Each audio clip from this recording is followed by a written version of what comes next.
여기까지 오신 거를 너무 고생 많이 하셨고 또 환영하고 또 만나서 반갑습니다.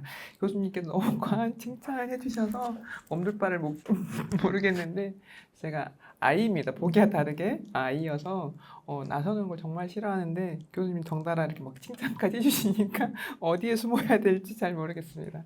그래서 제 특성상 긴장도 많이 되고 하는데 교수님께서 저보고 이제 특강을 좀 해줄 수 있냐고 이제 물어보실 때 저희 습관적으로 못하겠다 했는데 교수님께서 한 번 더 권해 주셔서 그러면 제가 저도 여기 대학원을 나왔기 때문에 그리고 제가 근무했던 곳이기 때문에 그럼 안전한 곳이니까 믿고 그럼 한번 도전을 해보겠습니다 해서 오늘 이 자리에 왔는데요.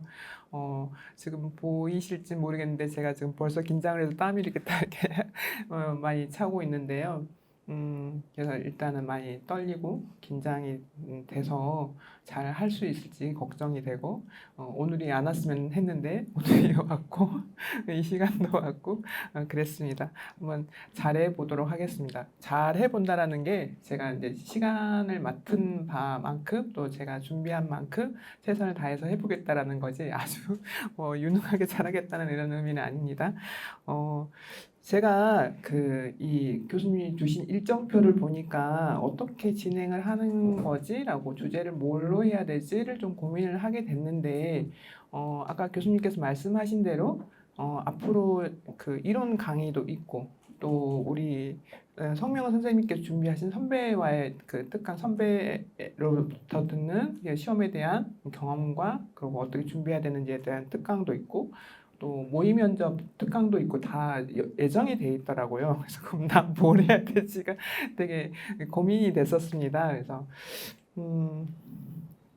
제가 어떤 이론에 대해서 잘 알고 있는 그런 교수님들처럼 좀 전문적인 지식이 풍부한 사람도 아니고 그래서 그냥 내가 하고 있는 걸 하면 좀 더 잘 할 수 있지 않을까 이렇게 생각을 해서 제가 하고 있는 걸 바탕으로 지금 선생님들이 그 공부하고 있는 거에 더해서 좀 도움이 됐으면 좋겠다 이런 마음으로 준비해 봤습니다. 네, 그래서 그 많은 기대를 하시면 실망이 크실 거잖아요. 그래서 실망을 좀 적게 하기 위해서 기대를 전혀 안 하셔도 되겠다 이런 말씀을 먼저 드립니다. 요즘 이렇게 왕크왕기라는 단어들이 있는데 신조어가 있는데 혹시 아시나요? 예, 요즘 이런 단어를 쓰더라고요. 그래서 저게 무슨 말이지? 라고 생각을 했는데, 깊은 뜻이 있는 건 아니에요. 말 그대로 크다.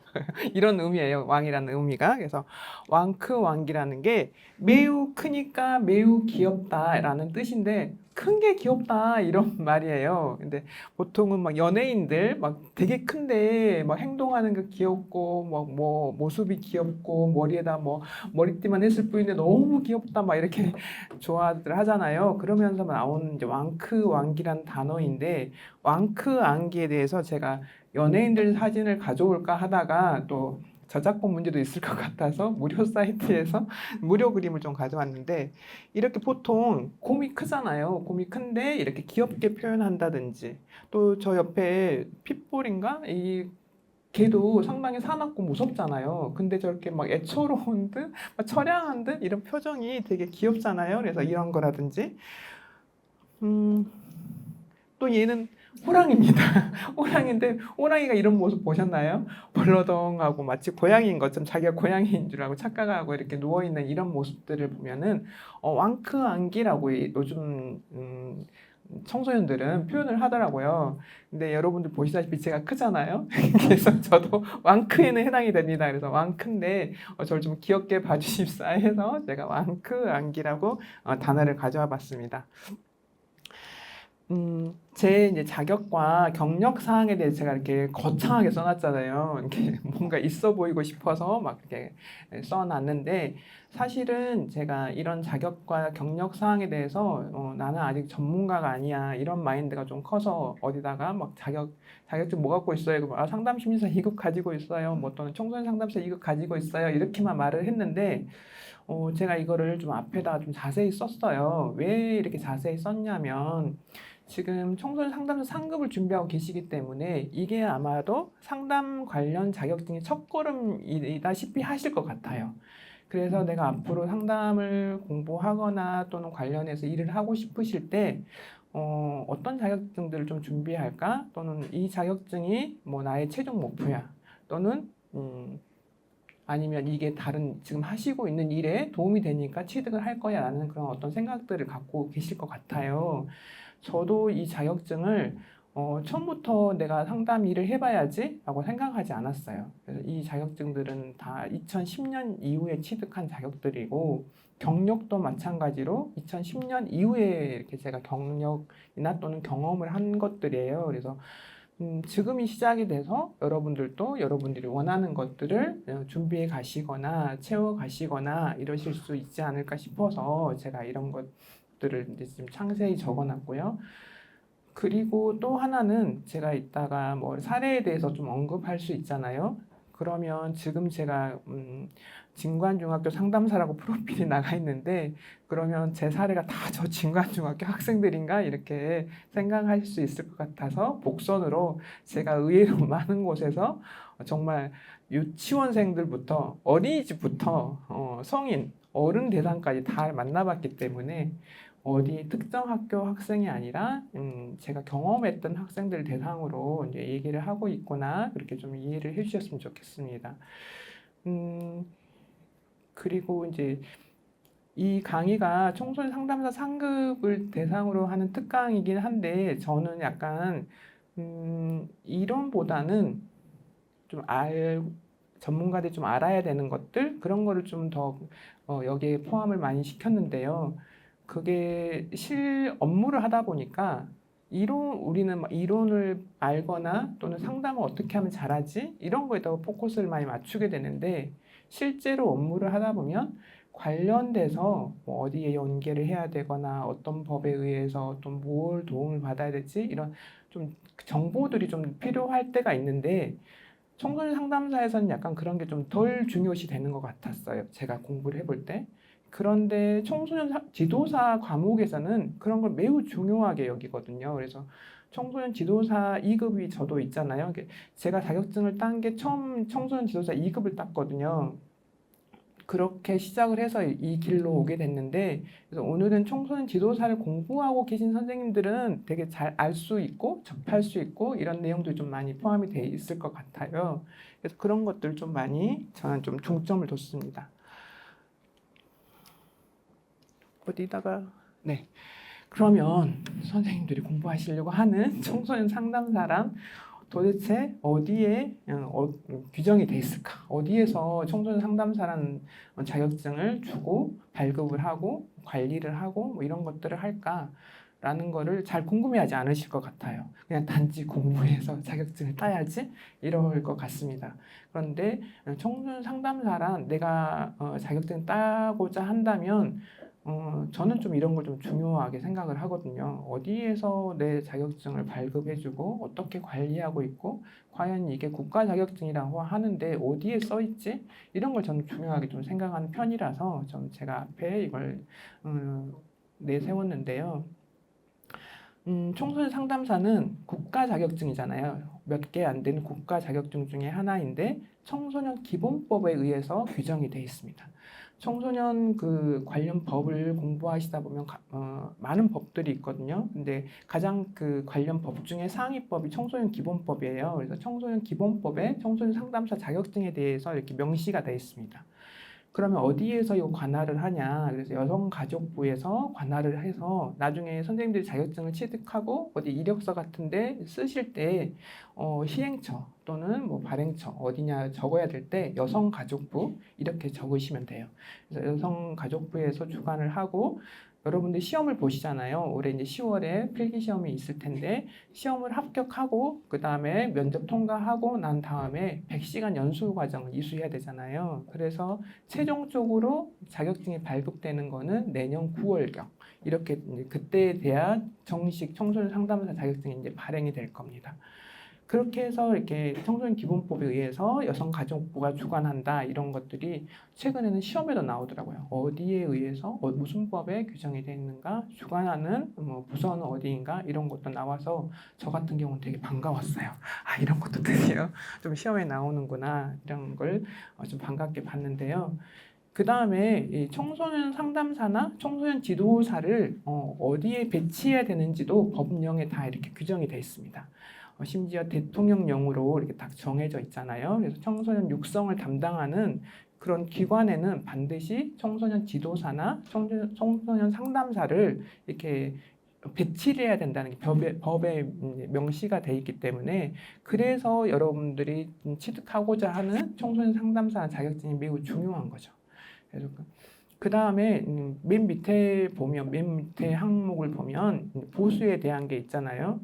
국가나 지방자치단체에서도 이렇게 그 보수에 대해서 보조를 하거나 주거나 할 수 있다고 돼 있고 그 밑에 보면 이런 청소년 관련 업무를 전담하는 공무원의 보수의 수준에 도달하도록 노력해야 된다는 규정이 있습니다. 그러나 실제로는 그게 잘 지켜지지 않는 것 같긴 한데 어쨌든 법에는 이렇게 명시가 되어 있습니다. 그 다음에 이제 상급을 준비하고 계시잖아요. 그래서 최근 합격률을 2020년 이후부터 제가 이렇게 좀 이렇게 가져와 봤는데 1급, 2급, 3급이 있는데 여러분이 지금 취득하시려는 상급이 지금 전체 23,132명이 지금 취득을 했잖아요. 그래서 매년 좀 증가 추세인데 보면 되게 2021년 같은 경우는 2,300명이나 이렇게 합격을 했고 반면에 또 2022년에는 1,142명밖에 합격을 못했잖아요. 이게 국가 자격증이기 때문에 약간 경년제로 난도가 좀 달라지는 것 같아요. 그래서 여러분들에게 되게 좋은 반가운 소식은 뭐냐면 보시다시피 2024년도에는 1680명이고 23년도에는 1906명으로 이렇게 작년이 조금 더 어려운 것 같잖아요. 합격률이 낮잖아요. 그래서 아마 올해는 조금 시험 난이도가 좀 작년보다는 덜하지 않을까? 그럼 많은 분이 합격을 할 수 있다? 이런 희소식이 될 수 있을 것 같고 여기에 이렇게 적극적으로 오시는 분들은 아마도 전부 합격하지 않을까? 이런 열정을 갖고 계시는 분들이라면 당연히 합격하실 것 같습니다. 그래서 청소년 상담사들의 특히 3급에서는 많은 분들이 합격하기 때문에 나 지금까지 공부 하나도 안 했는데 이런 좀 불안함을 갖고 있더라도 다 내려놓으시고 열심히 하시면 됩니다. 그리고 이따가 선배 특강에서 알려주시겠지만 국가시험은 기출문제에서 많이 나오기 때문에 기출문제 위주로 열심히 하시면 반드시 합격할 수 있다 이런 좀 말씀을 드리고 싶습니다. 그러면 내가 자격증을 취득했는데 어디 가서 일을 해야 되느냐? 아까 청소년 관련 기관에 배치하도록 데이터 법령에 나와 있었잖아요. 그랬더니 이제 그 자격 취득한 사람들한테 도대체 어디서 일을 하고 있냐라고 설문을 보냅니다. 자격 취득하면 여러분도 받으실 텐데요. 그러면 좀 성실하게 답변을 해주시면 데이터 수치가 좀 올라가지 않을까 싶습니다. 저도 문자 받을 때마다 귀찮다고 안 했는데 보니까 아까 23,000명 이 정도였는데 응답한 사람들이 2,423명이잖아요. 그러니까 10% 조금 넘는 사람들만이 응답을 하고 있다는 거죠. 그래서 조금 신뢰도를 높이려면 많은 사람들이 응답하면 좋겠다. 좀 이런 생각이 들었고요. 그러면 상급을 취득한 사람들이 가장 많이 취업을 하는 곳이 어디 분야이냐를 봤더니 학교, 초, 중, 고 관련 학교 기관에서 제일 많이 근무를 하고 있더라. 여기 보면 위스쿨이 있고 센터가 있고 클래스가 있잖아요. 이거는 그 기관이 운영하는 어떤 목적에 따라 좀 다릅니다. 위스쿨은 특별 기관이에요. 그래서 전국에 한 5개 정도 이렇게 있고요. 위센터는 교육청에서 관할하는 센터이고 보통 학교에는 위클래스라고 해서 있고 저도 지금 나가는 위클래스에서 그 개건 상담을 하고 있습니다. 그래서 여러분들 상급인데도 상급 자격을 갖고 계시는 분이 478명이나 학교 관련 기관에서 근무를 하고 계시잖아요. 그 장점이라고 하면 아직도 상급이 그 모집할 때 포함이 될 때가 있어요. 항상 되는 건 아닌데 지금은 되게 상담을 공부한 사람이 너무 많이 늘어났기 때문에 자격을 요구하는 급수가 올라갔어요. 그래서 뭐 청소년 상담사 2급, 상담심리사 2급 이상인 사람들 지원해라라고 하는데 간혹 3급을 원할 때가 있습니다. 그걸 잘 노리셔야 되고 또 아까 제가 자격 경력사항에 넣은 걸 보면 제가 봉사부터 시작을 했거든요. 상담 봉사부터. 그러면 그 기관에서 봉사를 하거나 뭔가 활동을 하거나 그러면 그 학교에서 선생님 너무 뭐 예를 들어서 괜찮은 것 같다. 우리랑 잘 맞는 것 같다. 그럼 우리 학교에 상담사로 근무해 주실 수 있냐? 이렇게 또 섭외를 하시기도 해요. 그러니까 지금 갖고 있는 자격증으로도 충분히 지원할 수 있고 일할 수 있다. 이런 말씀을 드리고 싶어요. 그래서 이 관련 기관들이 되게 다양하잖아요. 다양하고 상급이 없는 게 아니라 다 골고루 분포가 돼 있잖아요. 그래서 상급을 취득하셔도 일할 곳은 되게 다양하게 많이 있다. 여기에 포함이 돼 있지 않아도 되게 다양한 분야에서 일을 하고 실제로 계시는 분들이 많으시더라고요. 그래서 나중에 나는 상급을 따고 어디에서 일을 하지? 이런 게 좀 궁금하기도 하고 또 상급 가지고는 갈 데가 없을 텐데 이렇게 걱정이 되실 수도 있지만은 갈 데는 네, 많이 있습니다. 그래서 잘 찾아보면 이렇게 근무를 하실 수 있고요. 그러면 우리가 청소년 상담사 자격증을 따고는 싶어 하는데 그럼 과연 청소년은 어떻게 개념이 돼 있을까? 제가 아까 말씀드렸잖아요. 저는 법 관련 이런 정보를 되게 중요시하는 사람이라서 네. 그래서 지금 이제 그 개념을 법에 있는 거를 많이 가져왔는데요. 청소년 기본법, 아까 말씀드렸잖아요. 청소년 상담사도 청소년 기본법에 의해서 명시가 돼 있었잖아요. 청소년이라는 개념도 청소년 기본법에 의해서 9세부터 24세 이하인 사람이라고 규정이 되어 있습니다. 그래서 9세면 초등학생이잖아요. 아까 상급을 따고도 초, 중고가 이렇게 포함이 되어 있듯이 초등학생부터 청소년이 포함이 됩니다. 그리고 24세 이하라고 했으니까 24세면 뭐 거의 성인이잖아요. 대학을 졸업하거나 대학을 다니거나. 그래서 우리가 상담할 수 있는 대상은 초등학생부터 대학생까지라고 쉽게 생각하시면 될 것 같아요. 그리고 청소년 기본법에 의해 이렇게 정의가 돼 있지만 관련 법은 상당히 좀 많이 있거든요. 그래서 법마다 조금 다를 수 있다. 그래서 어떤 법은 뭐 18세예요, 어떤 법은 뭐 20세예요 이렇게 하는데 일단 우리가 얘기하는 가장 기본적인 개념 청소년 기본법에 의해서 얘기를 하고 있다. 이렇게 이해하시면 좋겠습니다.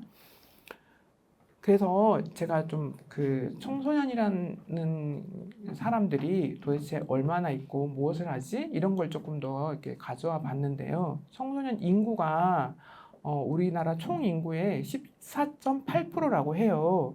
그러니까 수치로 보면 762만 6천 명이라고 돼 있잖아요. 심지어 이게 인구가 감소하는 추세이기 때문에 작년 대비 0.3%가 감소했다고 하죠.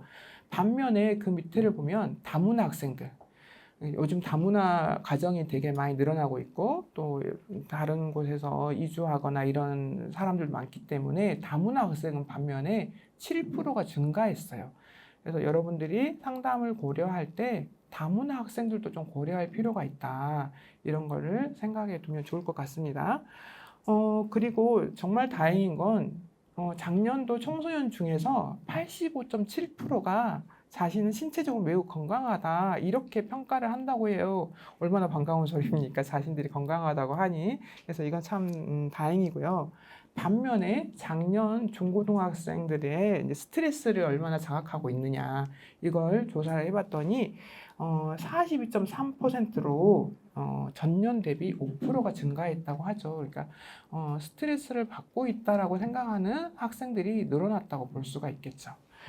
그 다음에 이제 우울감을 경험하는 것도 27.7%나 나오고 있어요. 그래서 이것도 마찬가지 전년 대비 증가하고 있다.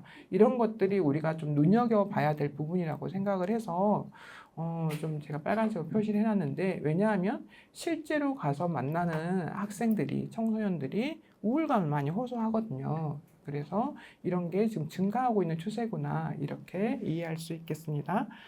그 다음에 2023년도 청소년 사망자 수가 다행인 거는 2022년에 비해서 감소했다고 해요. 그래서 그래도 어쨌든 1,900명 가까이 되잖아요. 그런데 청소년 사망 원인의 가장 높은 게 지금 자살로 나오고 있어요. 이 부분은 굉장히 안타깝고요. 지금 이 수치가 10만 명당 이렇게 11.7명이니까 아까 762만 명이라고 했잖아요. 그래서 한 자살로 한 해에 2023년도에 사망한 학생이 거의 한 93, 4명 이렇게 된다. 이렇게 볼 수가 있겠습니다. 또 저는 이게 너무 놀라웠는데, 청소년들이 이렇게나 많은 수치가 학교 가는 게 즐겁다고 한다는 게 저는 참 의외였거든요. 아, 그렇구나. 애들이 학교 가는 걸 되게 즐거워하는구나. 그런데 왜 학교 가는 다 이렇게 힘없다 그러고 학교 오기 싫다 그러지? 그래서 뭔가 이게 좀 정확성이 좀 떨어지는 건가? 약간 의심이 좀 되기는 했는데, 일단은 그래도 수치상으로는 72.4%나 되는 학생들이 학교에 가는 게 나는 즐겁다라고 한다는 사실이 매우 다행스러운 수치인 것 같습니다. 그리고 뭐 우리나라의 사교육은 예전부터 다 유명했고 점점 이제 올라가고 이제는 뭐 유치원생한테도 뭐 의사가 되기 위해서 또는 뭐 판검사가 되기 위해서 교육을 한다고 하잖아요. 그런 것처럼 사교육 참여율은 80%로 전년 대비 이렇게 증가하고 있잖아요. 그리고 사교육 참여 시간은 주 7.6시간으로 전년 대비 증가하고 있어요. 이런 부분은 조금 우리나라에서 뚜렷한 경쟁 심리 이런 것들이 작용하고 있지 않나. 그래서 이런 학습에 대한 스트레스가 요즘 청소년들의 주 원인 중에 하나인 것 같습니다. 또 우리나라는 그 교육률이 높기 때문에 상급 학교 진학률이 높잖아요. 지금 여기 계신 선생님들도 아마 뭐 이전 학교를 졸업하거나 또는 뭐 다른 전공을 하시거나 뭐 이런 다양한 분들이 계실 텐데 굉장히 공부를 많이 하고 싶어 해요. 왜 이렇게 공부를 하시고 싶어 하시는지 모르겠으나 굉장히 공부를 하고 싶어 하는 열의가 뭐 우리나라 전체적인 특징인 것 같아요. 그래서 2024년도에 고등학교 졸업생 중에 73.6%가 상급 학교에 진학을 했고 이것도 마찬가지 전년 대비 증가한 수치다 이렇게 볼 수 있겠습니다. 또 그리고 2023년도에 취업률은 70.3%로 그 전년 대비 증가했대요. 대학을 졸업하고 취업률이 증가했다는 건 매우 좋은 소식이잖아요. 요즘 청년 실업률이 높다 이렇게 얘기하고 있는데 이 수치는 조금 뭐라고 해야 되나? 의외다 증가했다고 하는 게 그렇게 좀 받아들였고요. 그 다음에 전문 대학의 취업률이 높다 이렇게 나왔어요. 일단 이건 청소년 지표를 이렇게 조사해 놓은 거라서 제가 가져와 봤습니다. 이게 지금 나 청소년 관련돼서 청소년들이 지금 어떻게 생활하고 있지? 청소년들은 어떤 방식으로 살아가고 있을까? 이걸 조금 이해하기 위해서 제가 가져와 봤는데요. 청소년들의 경제활동을 보니까 2024년도에 고용률이 감소했잖아요. 고용률이 감소해서 46.1%다. 그런데 실업률은 동일하다. 제가 이 부분에 대해서 잘 이해가 안 돼서 잘 모르겠는데 어쨌든 고용률은 감소했는데 실업률은 똑같다고 하네요. 그리고 뭐 취업자 수가 몇 명이고 이런 것들이 남아 있는데 저는 여기다 이제 그 중고등학생들의 아르바이트 경험률에 제가 이렇게 표시를 해놨잖아요.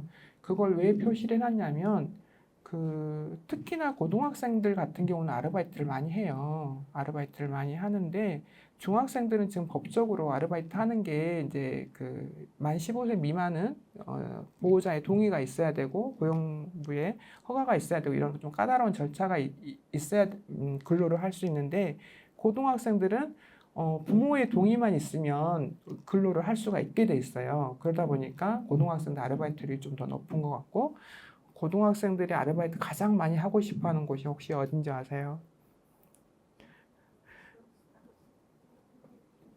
롯데리아가 그렇게 인기가 높습니다. 그래서 롯데리아에서 아르바이트 하는 게 아이들에게 거의 1순위일 정도로. 물론 카페도 하면 좋지만 카페에서 안 써줄 가능성이 높죠. 너무 어리니까. 그런데 자기들이 자주 가는 그런 롯데리아 같은 그런 패스트푸드점 이런 데서 아르바이트 하길 좋아하고 거기서 많이 하더라고요. 음, 그 다음에 임금이 좀 깜짝 놀랐어요. 임금 이렇게 많이 받는데요. 평균 임금이긴 하나 어쨌든 20세에서 24세 평균 임금이 249만 8천 원이라고 하니까 심지어 작년 대비 증가했잖아요. 전년 대비. 이렇게 많이 받으면 청년들이 살만할 것 같아요.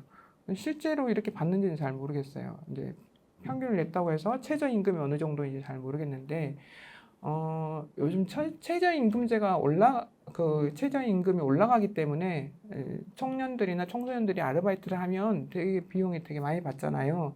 그런 걸 굉장히 보람되게 생각하기는 해요. 그런데 임금이 이렇게 많이 받는다는 게 저는 조금 놀라웠어요.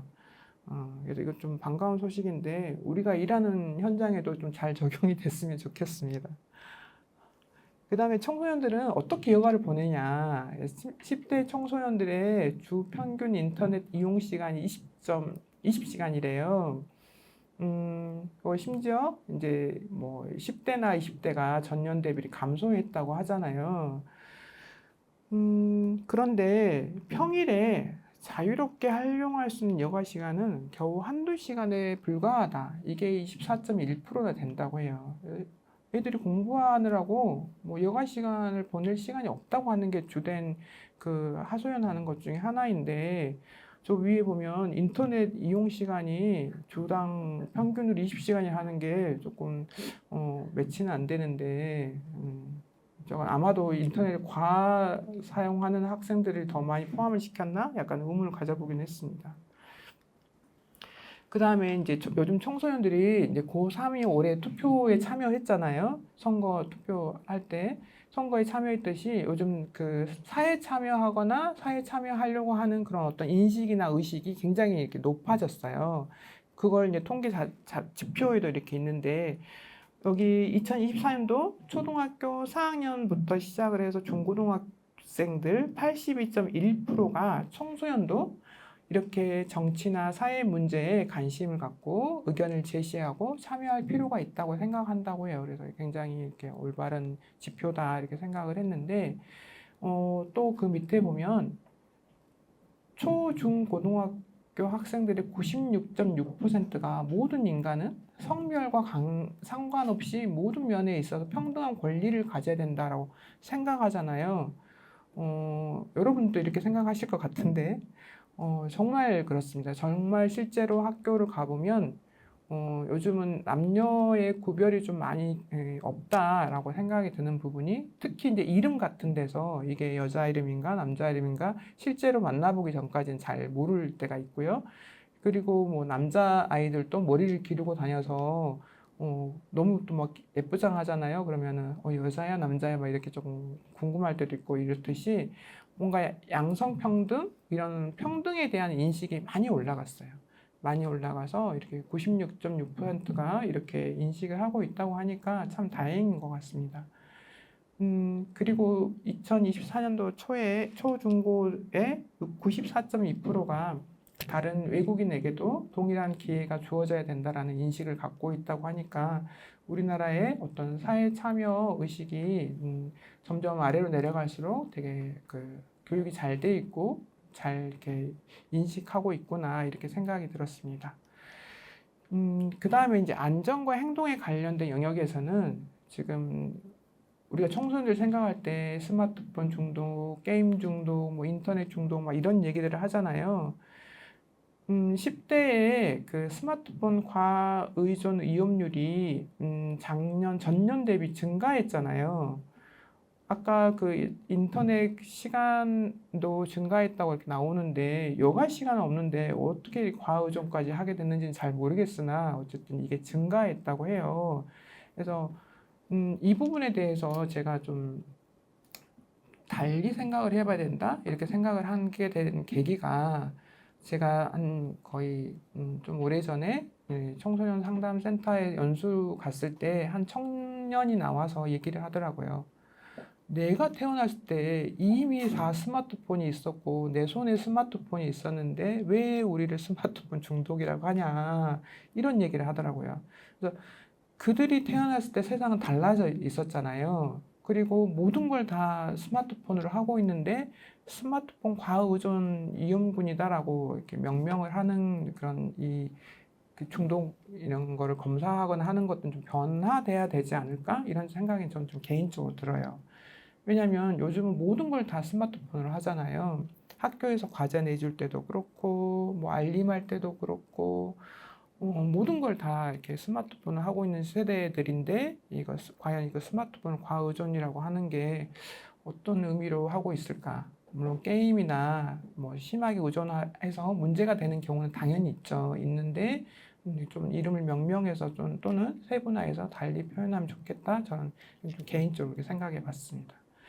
그리고 청소년들의 가장 또 중요한 문제라고 표현을 하는 것 중에 하나가 흡연 음주가 있잖아요.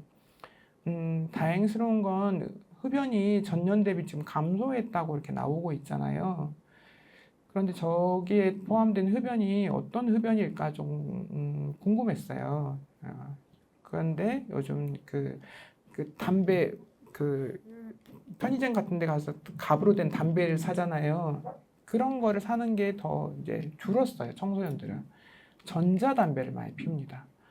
그래서 이 흡연율이라는 감소됐다는 게 어떤 수치일까 좀 궁금했어요. 그래서 전자담배를 요즘 학생들이 피우는 게 조금 문제가 되고 있는 것들이 이제 많이 있고요. 그 다음에 음주가 전년 대비 감소했다고 하는데, 흡연이나 음주, 뭐 스마트폰 과의존 이런 것들이 학생들한테는 어쨌든 성장하는데 발달을 저해하거나 또는 학습을 하는데 이제 문제가 되니까 여기에 포함이 된 것 같은데, 이런 문제가 있는 학생들은 실제로는 뭐 우리가 많이 만날 일이 별로 없어요. 왜냐면 저런 문제를 일으키는 학생들은 뭐 학생생활부 뭐 이런 데서 이렇게 교육을 시키거나 뭐 처벌을 하거나 이런 일들이 많지 실제로 상담 현장으로 보내는 경우는 스마트폰 가오존 이런 게 뭐 특별교육 형식으로 많이 보냅니다. 특별교육을 해주세요 이렇게 해서 보내지 문제가 발생할 때는 상담에서 만날 일이 많이 없어요 실제로는. 음, 그리고 이제 맨 아래 항목에 보면 이제 가출에 대해서 나왔잖아요. 가출이 부모님과 문제 때문에 가출하는 경우가 가장 이제 주된 이유다라고 했는데, 가출로 인한 문제는 굉장히 매우 심각하죠. 그래서 가출을 하겠다는 학생들도 많이 있습니다. 그런데 뭐 너무 어린 아이들이 가출을 하겠다고 하면 잘 들어봐야 돼요. 가출? 네가 왜 가출해? 막 이렇게 접근하실 게 아니라 왜 가출을 하려고 하는데? 라고 물어보면 가출이란 개념이 아니에요. 그냥 답답하다. 답답하니까 좀 나만의 공간에 있고 싶어. 내가 좀 자유롭게 뭔가를 하고 싶어. 이런 개념이 좀 더 가깝더라고요. 그런데 실제로 뭐 중학교 뭐 한 3학년 또 고등학생 이렇게 되면 실제로 가출을 하는 케이스들이 많이 있죠. 가출하면 문제가 많이 발생하잖아요. 가출팸도 만들게 되고 실제 범죄의 연루가 되기도 하고 또 가출을 하게 되면 그 가출하는 아이들끼리 이제 네트워크가 형성이 돼서 가출하면 여기 채팅방에 들어가서 도움을 받아봐라고 해서 거기에 들어가면 굉장히 빠른 시간 내에 특히 여성 가출 청소년이 거기 들어가서 접속을 하면 다양한 사람들이 접속을 해서 이렇게 메시지를 보낸다고 합니다. 그게 가장 문제죠. 범죄에 노출될 수 있는. 그런데 이런 청소년들을 만나면 잘 들어봐야 되는 게 어떤 거냐면 얘들은 위험이나 이런 거에 대한 인지 능력이 좀 떨어지기 때문에 가면 뭐 어떤 언니가 어떤 오빠가 뭐 도움을 줬어요 이렇게 얘기를 하고 도움을 줄 거예요 누가 도움을 주기로 했어요 이렇게 말을 하거든요. 근데 그것보다 더 위험한 것들이 아까도 말씀드렸듯이 가출팸을 형성해서 범죄에 연루되게 많이 만들죠. 남자 아이들은 어떤 폭력 행동을 할 수 있게 그런 그 가출팸을 형성하기도 하고 여성 청소년들 같은 경우는 성매매를 되게 많이 하게 되잖아요. 그리고 이제 저런 그 아까 말씀드린 그런 뭐 채팅에 접속을 하게 되면 내가 너를 도와주겠다, 내가 너를 재워주겠다, 뭐 이렇게 접근을 해서 실제로 그런 사례가 있었는데 접근을 합니다. 그러면 너한테는 아무것도 해를 끼치지 않을 거야. 그렇게 해서 실제로 그 여학생이 그 남성의 어른이죠. 성인 남성의 집에 갔어요. 그래서 정말 마치 보호해 주듯이 다 해줘요. 뭐 필요한 거 사주고 용돈도 주고 잠을 잘 때는 뭐 너는 침대에 자, 난 바닥에 잘게 막 이렇게 해서 했는데 그게 뭐냐면 그래도 그분 되게 좋아요. 그 사람 좋은 사람이에요. 막 이렇게 하는데 거기에 얘가 속는 거죠. 그루밍 성범죄에 대해서 들어보셨죠? 그게 이제 그루밍 범죄의 유형인 거죠. 그렇게 해서 애들을 안심을 시켜요. 안심을 시키고 나중에 이제 성범죄로 이제 연결이 되는 케이스가 많기 때문에 그런 걸 애들은 잘 몰라서 실제 그런 범죄에 연루된 학생들도 있었어요. 그래서 그런 걸 매우 주의해야 된다. 이런 것들이 실제 현장에서 벌어진 일이라서 좀 안타깝긴 합니다. 그런데 이제 아래 보면 청소년들의 36.1%만이 우리 사회가 안전하다고 지금 생각을 하잖아요. 본인들이 느끼기에는 우리 사회가 안전하지 않다라고 이제 생각을 하는 경향이 크다는 거죠. 그래서 이 부분이 좀 많이 개선이 됐으면 좋겠다 이런 생각이 들었습니다. 그리고 이제 청소년 문제 중에 가장 상담을 받는 데 있어서 주된 이슈가 관계에 대한 욕구예요. 그래서 청소년의 77.6%가 가족 관계에 만족한다고 답변했다고 하니까 굉장히 반갑기는 한데 아까도 말씀드렸듯이 정말일까? 이건 약간 좀 의아하긴 했어요. 그리고 중고등학생의 78.6%가 나는 가치 있는 사람이다라고 느낀다고 하니 이것도 또한 반가웠습니다. 그리고 청소년들이 문제가 생기거나 고민이 생기면 92.2%가 친구나 동료한테 고민을 상담한다고 하죠. 그래서 친구나 동료라는 게 한 사람만 있어도 얼마나 이들에게 든든한 존재가 되고 이들이 더 힘들어지지 않을 수 있는 버팀목이 될 수 있는 건가 이런 수치로 나타나고 있는 것 같아요. 근데 요즘 청소년들이 또 하나의 어떤 그 고민 상담을 하는 대상이 생겼습니다. 혹시 아시나요? 우리하고 경쟁 대상입니다. 대상이라고 표현하기는 조금 그렇던데 경쟁 대상이 새로 생겼죠. 챗GPT 상담입니다. 챗GPT하고 그렇게 상담을 많이 한다고 해요. 그러면 챗GPT의 특징이 화를 내지 않잖아요. 그래서 다 받아준다고 합니다. 그래서 거기 응대를 다 해주고 뭐 심지어 너무 위로도 잘해주고 고민을 뭐 다 이제 그 성심성의껏 응대를 해준다고 해요. 그래서 만족도가 상당히 높다고 합니다. 그런데 단점이 이들이 인간이 아닌지라 애들이 하다 보면 약간 현타가 온다고 해요. 내가 지금 뭐 하고 있지? 사람도 아닌 얘하고 지금 내가 뭐 하고 있나? 그래서 이제 실제 상담 현장으로 이제 간다고 하는데 어쨌든 청소년들이 누군가한테 고민을 상담할 수 있는 대상이 있다라는 건 참 다행인 일이죠. 그래서 그 중에 92.2%가 이런 대상이 있다고 한다고 하니 그건 참 다행인 것 같습니다. 그래서 아까 이제 말씀드린 것처럼 청소년들이 그런 특징들을 갖고 있다라는 걸 좀 이제 말씀을 드렸고, 제가 2022년 이후의 청소년 특징이라고 여기 써놨잖아요. 왜 이렇게 써놨냐면, 2020년도에 뭔가가 큰 게 어떤 큰 사건이 생겼잖아요. 전 세계적으로. 코로나19가 터졌잖아요. 그래서 코로나19가 터진 이후로 청소년들이 많이 달라졌어요. 상담에 오면 아이들도 코로나 때, 뭐, 엄마들도 코로나 때, 뭐, 대학생들도 코로나 때, 이렇게 코로나 때라고 얘기를 해요. 코로나가 도대체 너한테 어떤 영향을 미쳤길래 코로나 이후로 네가 달라졌어? 라고 물어보면, 이 청소년들이 코로나로 인해서 자기가 어떻게 조절하기 어렵고 통제하기 어렵고 이런 불확실한 사회에 대해서 굉장히 취약해졌다는 거예요. 굉장히 취약해져서 상담에서 호소하는 게 코로나라는 것을 많이 언급을 하기 때문에 그러면 2020년 전과 후에 청소년의 특징은 다르지 않을까 하는 생각이 들었고요. 그래서 20년 이후의 청소년 특징이 어떤 특징을 과연 갖고 있을까를 생각해 봤을 때 아까도 말씀드렸듯이 이들은 태어날 때부터 스마트폰이 손에 있었던 세대이기 때문에 디지털 네이티브 세대입니다. 그래서 이들은 SNS를 너무 잘하고요. 그리고 뭐 AI 다루는 걸 너무 능숙하고 그 다음에 요즘 유행하는 자기 본 캐릭터 아닌 부캐를 여러 개를 만들어서 막 활동하잖아요. 뭐 연예인들도 그렇고 일반인도 그렇고 부캐에 대해서 많이 익숙해져 있고 그다음에 쇼츠 중독이라고 써놨는데 요즘 젊은이들은 정말 쇼츠에 중독이 많이 돼 있어요. 그래서 쇼츠로 뭔가를 의사소통하기도 하고 어른들도 쇼츠를 보면 중독되기가 쉽잖아요. 짧은 그래서 요즘 뭐 드라마나 이런 것도 길게 안 보잖아요. 길게 안 보고 요약해서 간략하게 이렇게 본다고 해요. 저는 저기 이영지라고 써놨는데 이영지 다들 아시나요? 이영지 많이 아실 거예요. 근데 이영지라는 이 여자 연예인이 있는데 저는 이 2020년대 이후에 어떤 청소년이나 또는 그들의 특징으로 대표되는 사람 중에 한 명이 정말 이영지다. 정말 텐션 높고 적응 잘하고 정말 아이디어가 풍부하고 뭐 어느 상황에 내놔도 살아갈 능력이 갑인 이영지가 2020년 이후에 청소년 특징을 하는 대표 주자가 아닐까?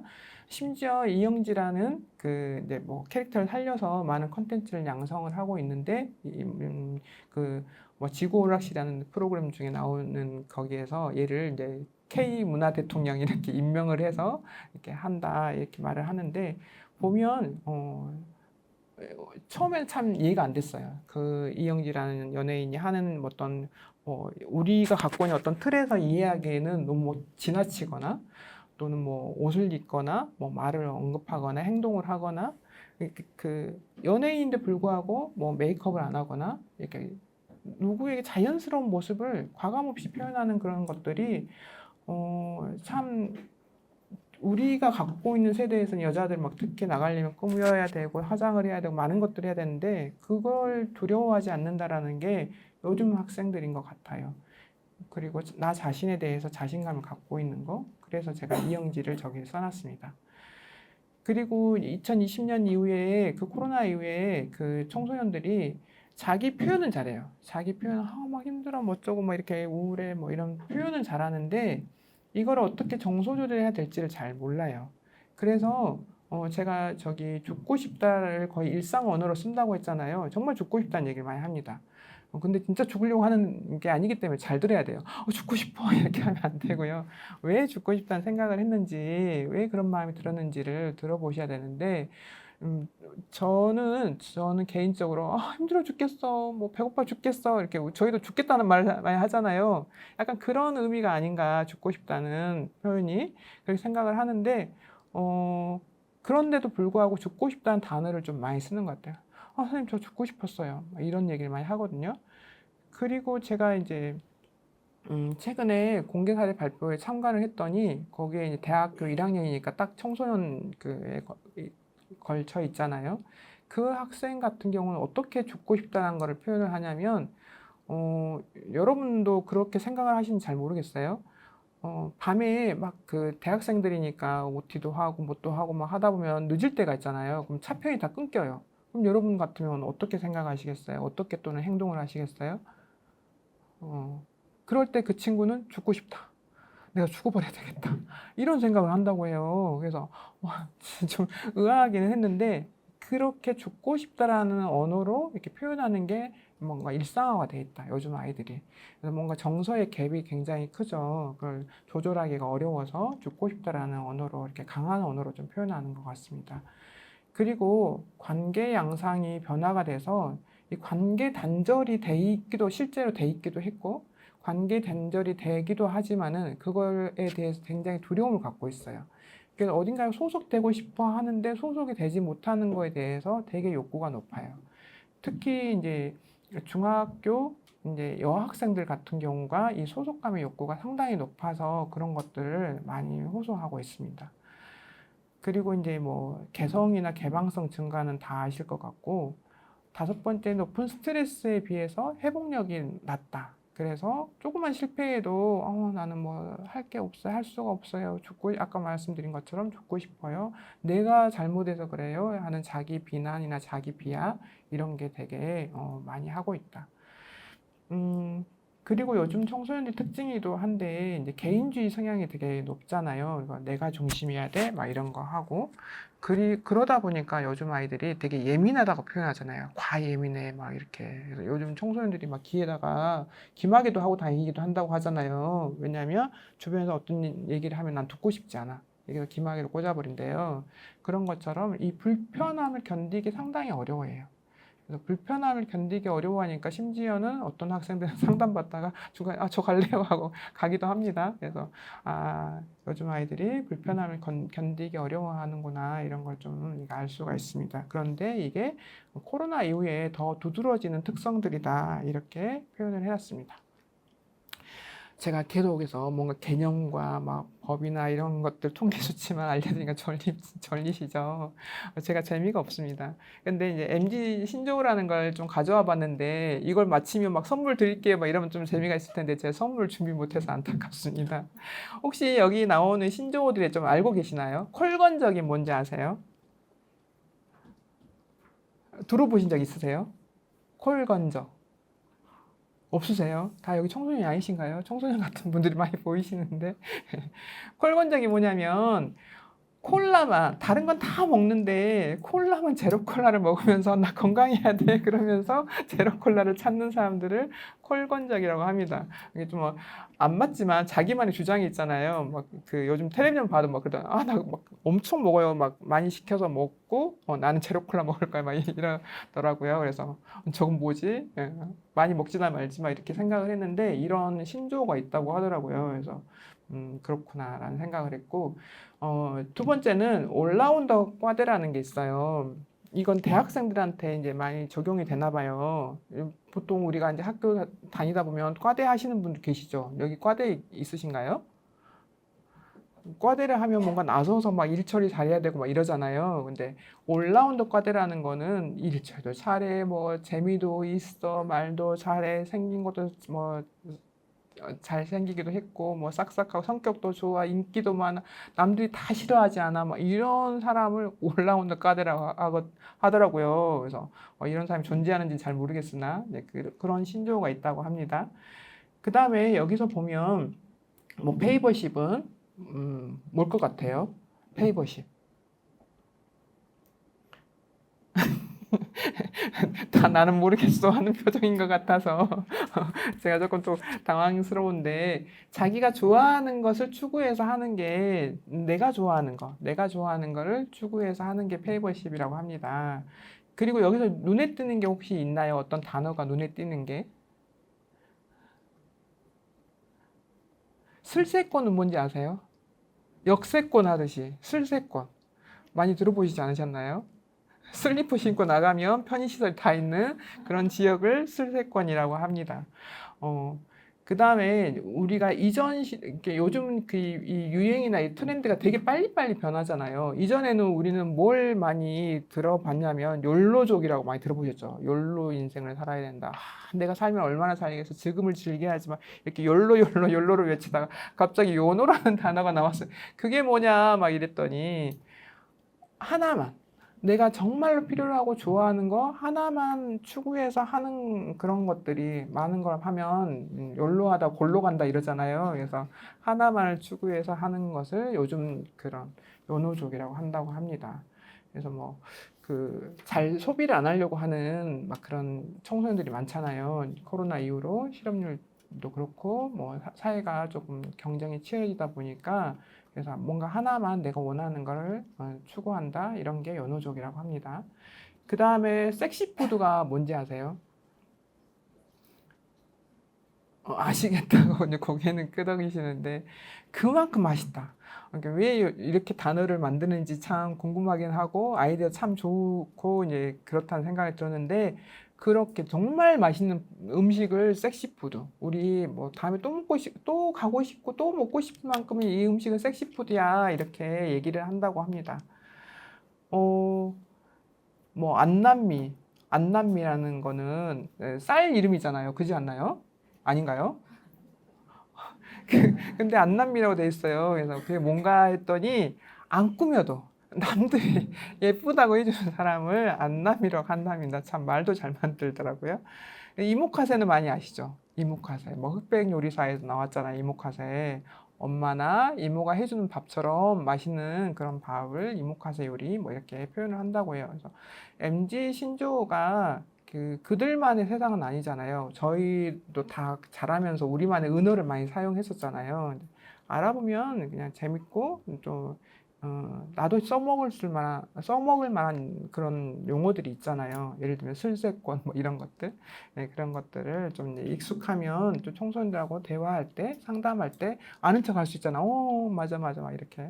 네, 그래서 좀 가져와 봤습니다.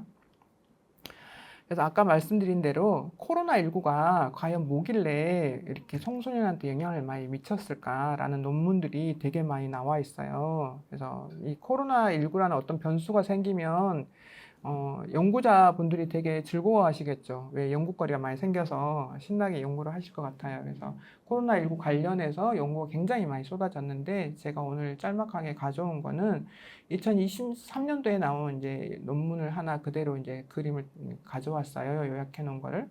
이제 코로나19로 인해서 G세대, MZ에서 G세대가 10대부터 20대 전기, 그게 딱 그 청소년에 해당되잖아요. 해당되는 그 중고등학생, 대학생의 인구 집단을 G세대라고 하는데 이런 발달 저해를 둘러싼 다양한 문제 제기와 이기 의식에 대해서 이제 이 그 논문에서 이렇게 정리를 해놨어요.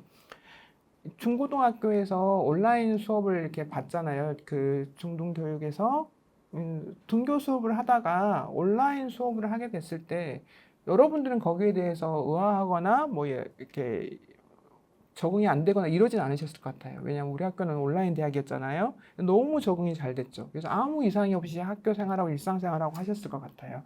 그런데 일반 중고등학교, 학교, 초등학교 이런 데서는 대학교 심지어 오프 대학에서는 이 코로나19로 이 원격 수업을 하는 거에 대해 적응을 잘 못하니까 굉장한 혼란기가 왔었어요. 학교를 가야 돼, 말아야 돼. 초창기에는 어떻게 줌을 연결해야 돼? 엄마가 막 출근도 못하고 줌 연결해주고 뭐 유명한 그런 그 짤들이 많잖아요. 막 속옷 입고 가서 막 해주고 뭐 다 드러나고 막 하는 것들. 그렇게 되게 혼란한 시기가 실제 학교에서는 그게 되게 오래 갔었어요. 오래 가서 아이들이 좀 어떻게 보면 수업에 균일한 혜택을 못 받았다고 해야 될까요? 그런 시기가 좀 길었어요. 그래서 이제 학생들이 코로나19, 코로나 때 제가 그때 뭐 힘들었어요 라고 하는 게 이해가 돼요. 그래서 실제로 교육을 못 받아서 문제가 된 것도 있지만 교육을 가지 못한다는 건 어떤 거예요? 친구를 만나지 못한다는 거잖아요. 그래서 친구를 사귀지 못하는 그런 사회성의 문제가 생기는 거예요.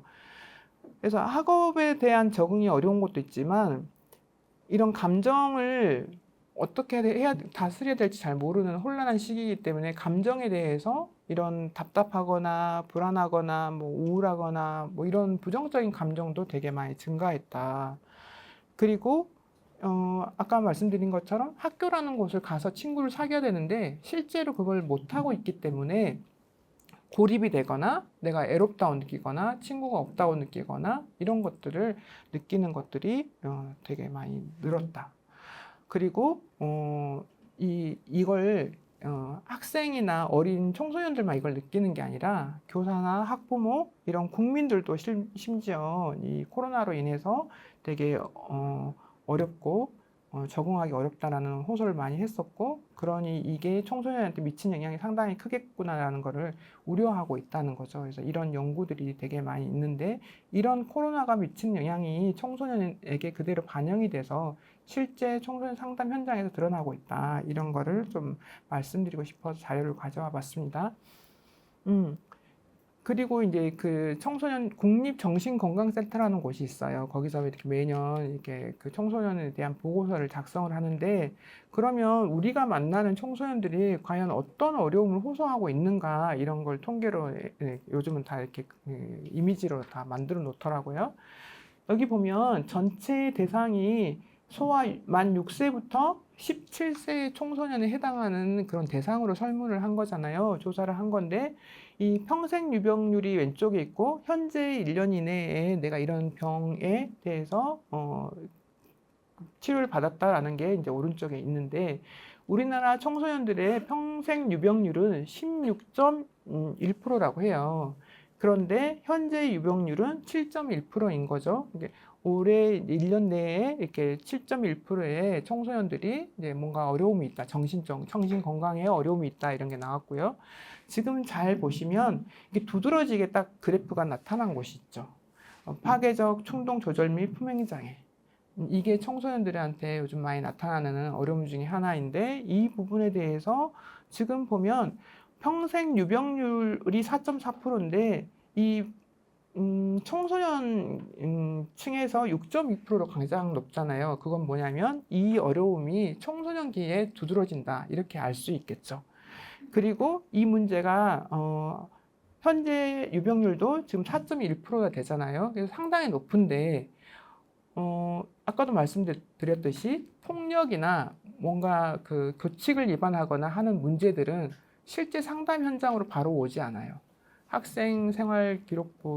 학생생활부에서 이제 담당을 하거나 특별교육을 받거나 이렇게 해서 연계가 되기는 하지만 학교의 상담 현장에서는 실제 상담할 일이 별로 없어요. 왜냐하면 이 아이들은 행동화를 하기 때문에 행동화를 해서 문제화가 되면 학교폭력위원회 같은데 처벌을 받거나 이렇게 되죠.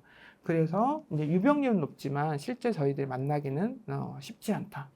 이런 거고 그 다음에 이제 그 발달상 청소년들한테 많이 나타나는 게 신경 발달 장애에 해당되는 부분이잖아요. 보면 이들이 이제 평생 유병률이 2.6%인데 현재 유병률도 2.6% 동일하잖아요.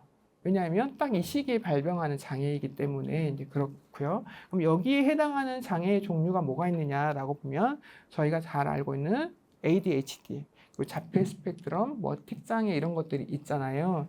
그런데 이 부분에서도 실제로 상담 현장에서 만나는 아이들은 ADHD 정도?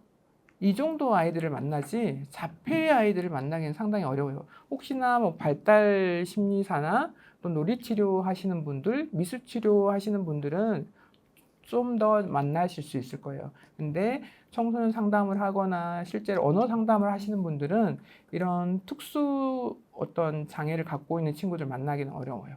그래서 이 대상들은 특수교육 대상이라서 학교에서도 따로 이제 관리하고 있잖아요. 그래서 저희가 실제 상담을 할 때는 만나기는 어렵다. 그렇지만 ADHD는 자주 온다. 이렇게 볼 수 있겠습니다. 그래서 이런 지표가 있고요. 그 다음에 그러면 이런 어려움을 갖고 있는 친구들이 과연 병원이나 또는 다른 뭐 상담센터나 이런 정신건강 이용 서비스를 얼마나 하고 있느냐를 봤더니 평생 6.6%만 이용을 하는 거예요. 그리고 현재 1년 안에 최근 1년 안에는 4.3% 정도밖에 이용을 안 하는 거죠. 그럼 다 왜 안 할까? 왜 안 할까에 대해서 조사를 했더라고요, 친절하게. 그래서 아직까지 나는 그 정도는 아닌 것 같아 라고 하는 게 가장 높죠. 60%로. 그래서 보면 아이들도 그렇고 뭐 부모들도 그렇고 뭐 병원을 한번 가보시는 건 어때요? 뭐 상담을 받아보시는 건 어때요? 뭐 그 정도는 아닌 것 같아요. 뭐 이렇게 얘기를 하는데 혹시 내가 부모로서 실제 그렇게 얘기를 하신 적이 있으실까요? 그래서 병원을 한번 가보세요. 그러면 우리 애가 그 정도는 아니잖아요. 뭐 이렇게 말씀을 하시는 경우들이 있어요. 그래서 아직까지 내가 뭐 어떤 서비스를 받을 정도는 아니다라는 인식이 가장 높다고 합니다. 그리고 뭐 그런 염려 중에 전문 기관에 가면 기록에 남지 않아요? 라는 얘기를 많이 하셨잖아요, 예전에. 지금도 많이 하세요. 그거 기록에 남지 않아요? 뭐 취업할 때 어렵지 않나요?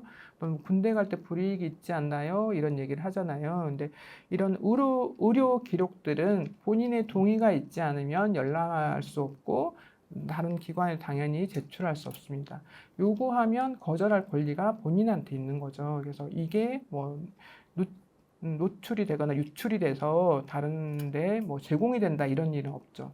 요즘 뭐 이렇게 기업들도 기업 내 상담센터가 많이 있잖아요. 상담을 하면 상담 기록이 다 이렇게 전달되는 거 아니냐, 인사고과에 들어가는 거 아니냐 이런 거 염려하고 또 학생들도 마찬가지로 뭐 생기비에 들어가는 거 아니에요, 막 이렇게 얘기하거든요. 근데 그렇지 않아요. 왜냐면 그걸 계속 강화하고 있고 비밀 보장의 원칙을 우리는 지켜야 되기 때문에 그런 것들 요구에도 가장 기본적인 정보들, 보호해야 될 정보들은 주지 말라고 윤리 강령에도 포함되어 있기 때문에 그런 것들은 제공이 되지 않는다. 이런 염려들을 좀 잘 해소해 줄 수 있는 역할을 해야 되는 거죠. 그래서 이제 우리가 청소년 상담을 할 때 과연 이 청소년 상담을 하면 얼마나 많은 사람이 과연 이용하고 있나? 아까 보니까 7.1%이 정도밖에 이용 안 하고 있고 그러는데 이 청소년 상담 복지 개발원이라고 돼 있잖아요. 여기에서 우리 청소년 상담사의 교육이나 관리 이런 업무를 다 주관하는 주무부처이기 때문에 여기에서 이제 상담을 이용하는 대상을 통계를 이렇게 만들어 놨어요. 보시면 2022년도를 보시면 600만 건이 넘는 수치의 그 상담 건수가 잡혀 있잖아요. 이 청소년 상담 센터나 또는 방문을 하거나 그 나가서 그 상담을 하거나 뭐 이런 뭐가 됐든 의뢰가 들어온 건수라는 거죠. 621만 이상의 건수들이. 그럼 이 중에 이 건수들 중에서 가장 주호소로 내세우는 게 무엇일까? 그걸 봤더니 청소년들이 가장 주호소로 내세우는 게 대인관계 어려움이 가장 주되게 상담하는 그런 호소 문제였다. 이렇게 보실 수가 있겠죠. 그리고 거기에 못지않게 정신건강 관련해서 예를 들면 아까 뭐 우울해요, 불안해요, 뭐 어려움 이런저런 어려움이 있어요 라고 하는 게 130만 건 이상을 넘어가고 있다. 이런 것들이 요즘 청소년들이 상담하는 문제다. 보시면 뭐 분류가 여러 개 있잖아요. 그래서 점점 늘어나고 있다. 수치가 늘어나고 있고 이용하는 그런 건수들이 늘어나고 있다라는 것을 알 수가 있고 청소년 상담 복지 개발원에서 뭐 쉽게 여러분들이 제일 접하기 쉬운 그런 기관이 청소년 상담 복지 센터잖아요. 그거는 전국 시도, 시군구에 배치하도록 돼 있어요.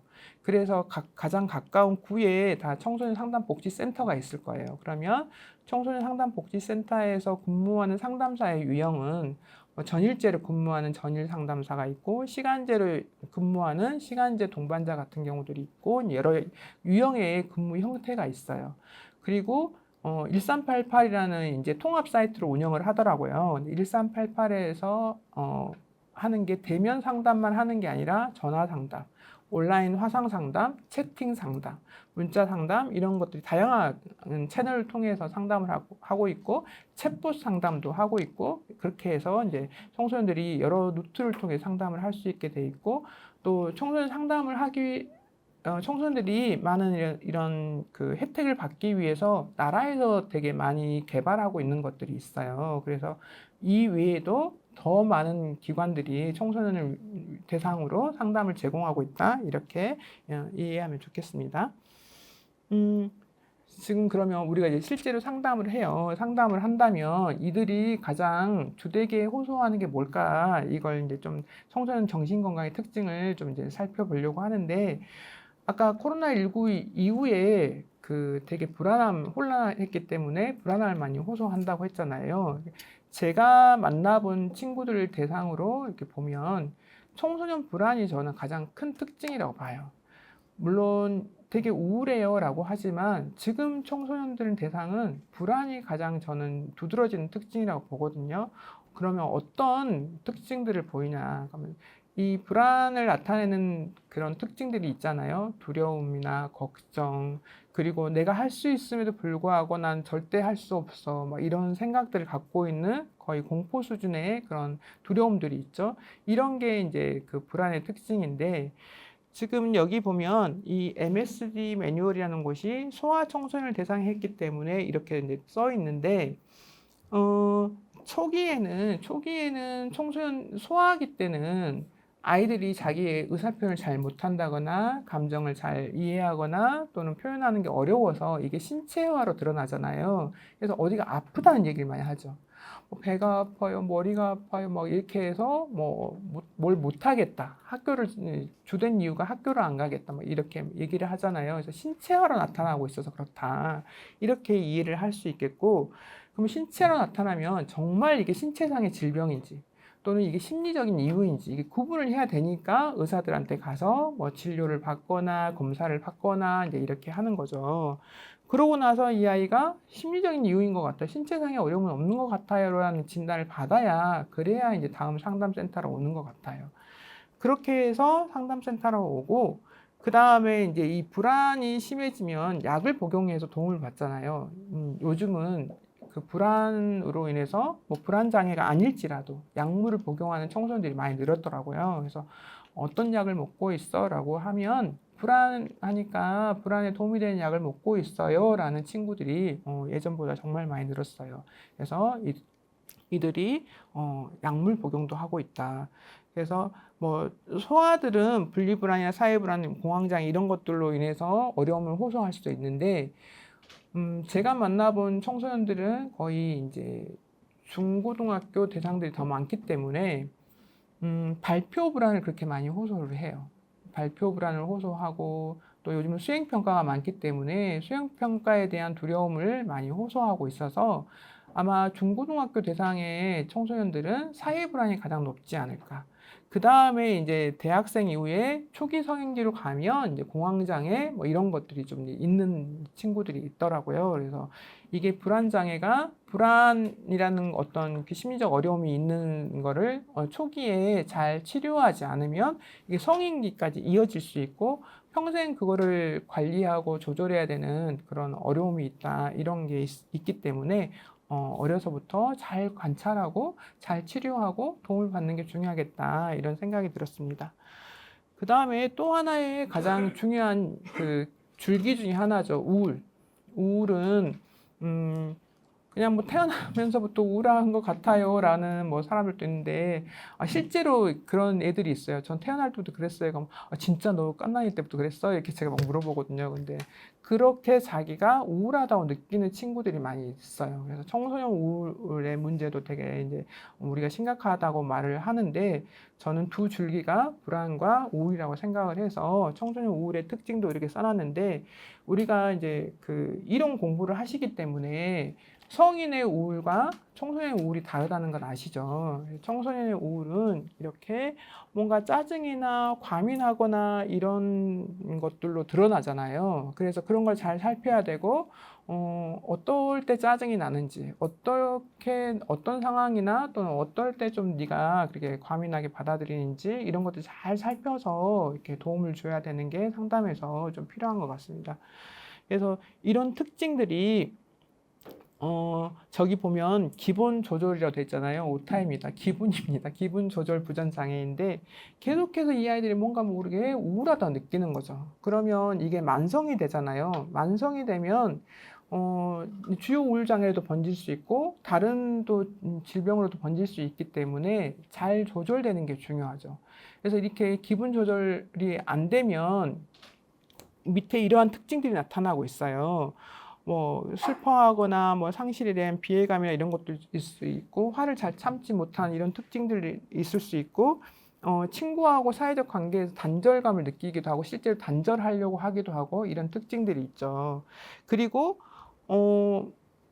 누군가 조그만 뭐 이렇게 거절의 약간의 느낌만 나도 나는 거절당했다고 느끼기도 하고요.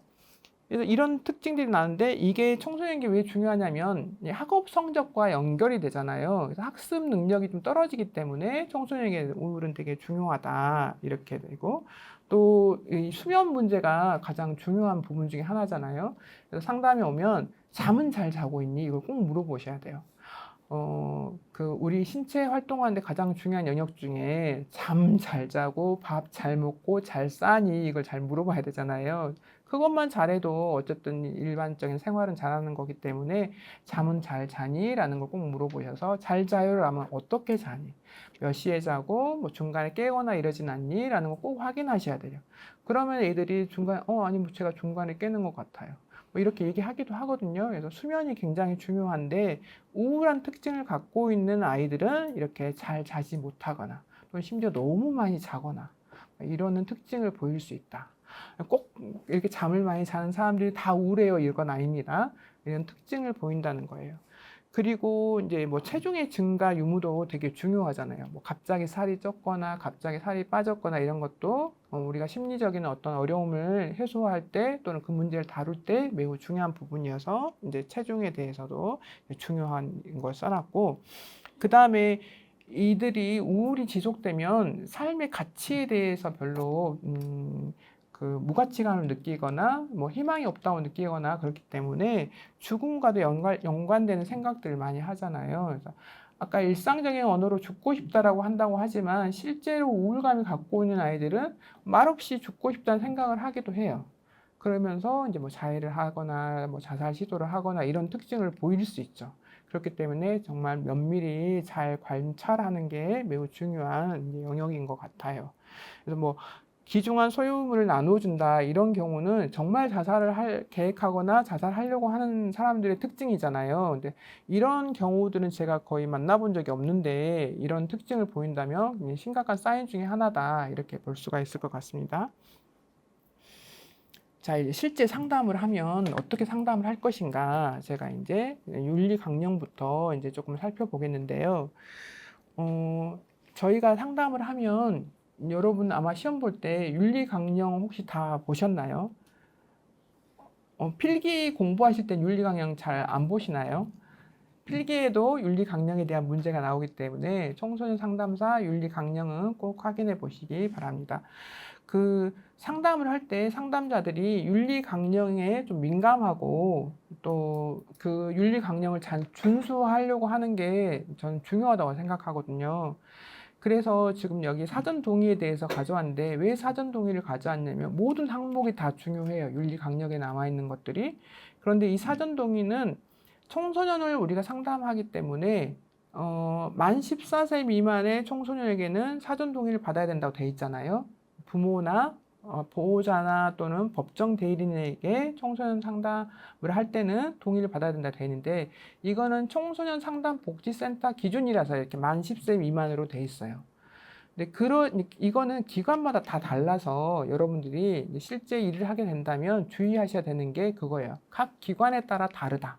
그러나 여기 기준은 청소년 상담 센터를 기준으로 했기 때문에 만 10세 미만의 청소년일 경우에는 보호자나 법정 대리인의 동의를 꼭 받아야 된다라는 거를 말씀드리고 당연히 당사자인 개인도 동의를 받아야 되겠죠. 그걸 전제하고 보호자 동의를 얘기한 거고요. 학교마다 다 다릅니다. 청소년 상담을 할 때 학교마다 다 다른 게 어떻게 다르냐면 수업 시간 상담을 할 수 있느냐, 할 수 없느냐.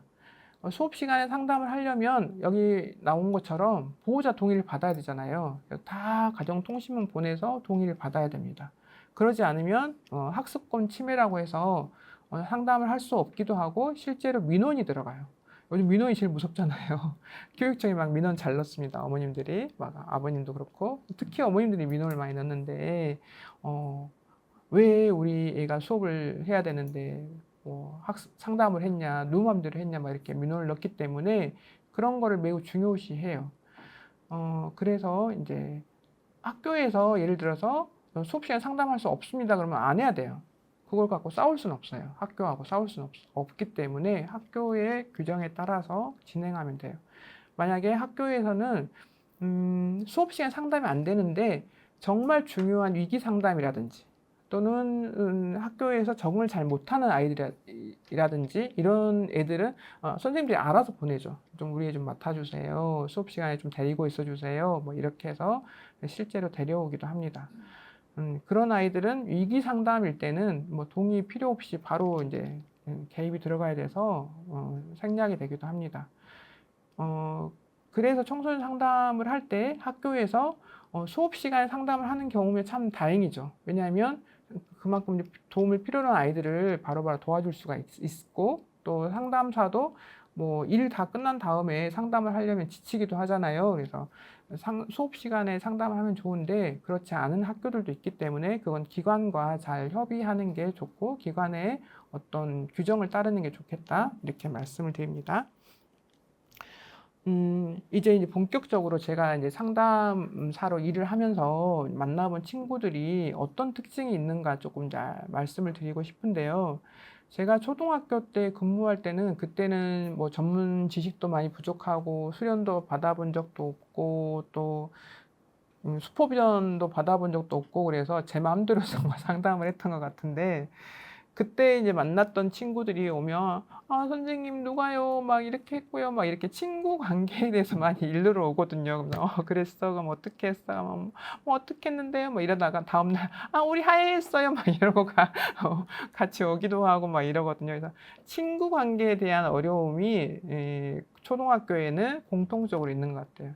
남자아이들은 싸우죠, 보통. 남자아이들은 싸우고 여자아이들은 와서 이르고 이제 이게 초등학교 때 상담의 좀 약간 특징이었던 것 같아요.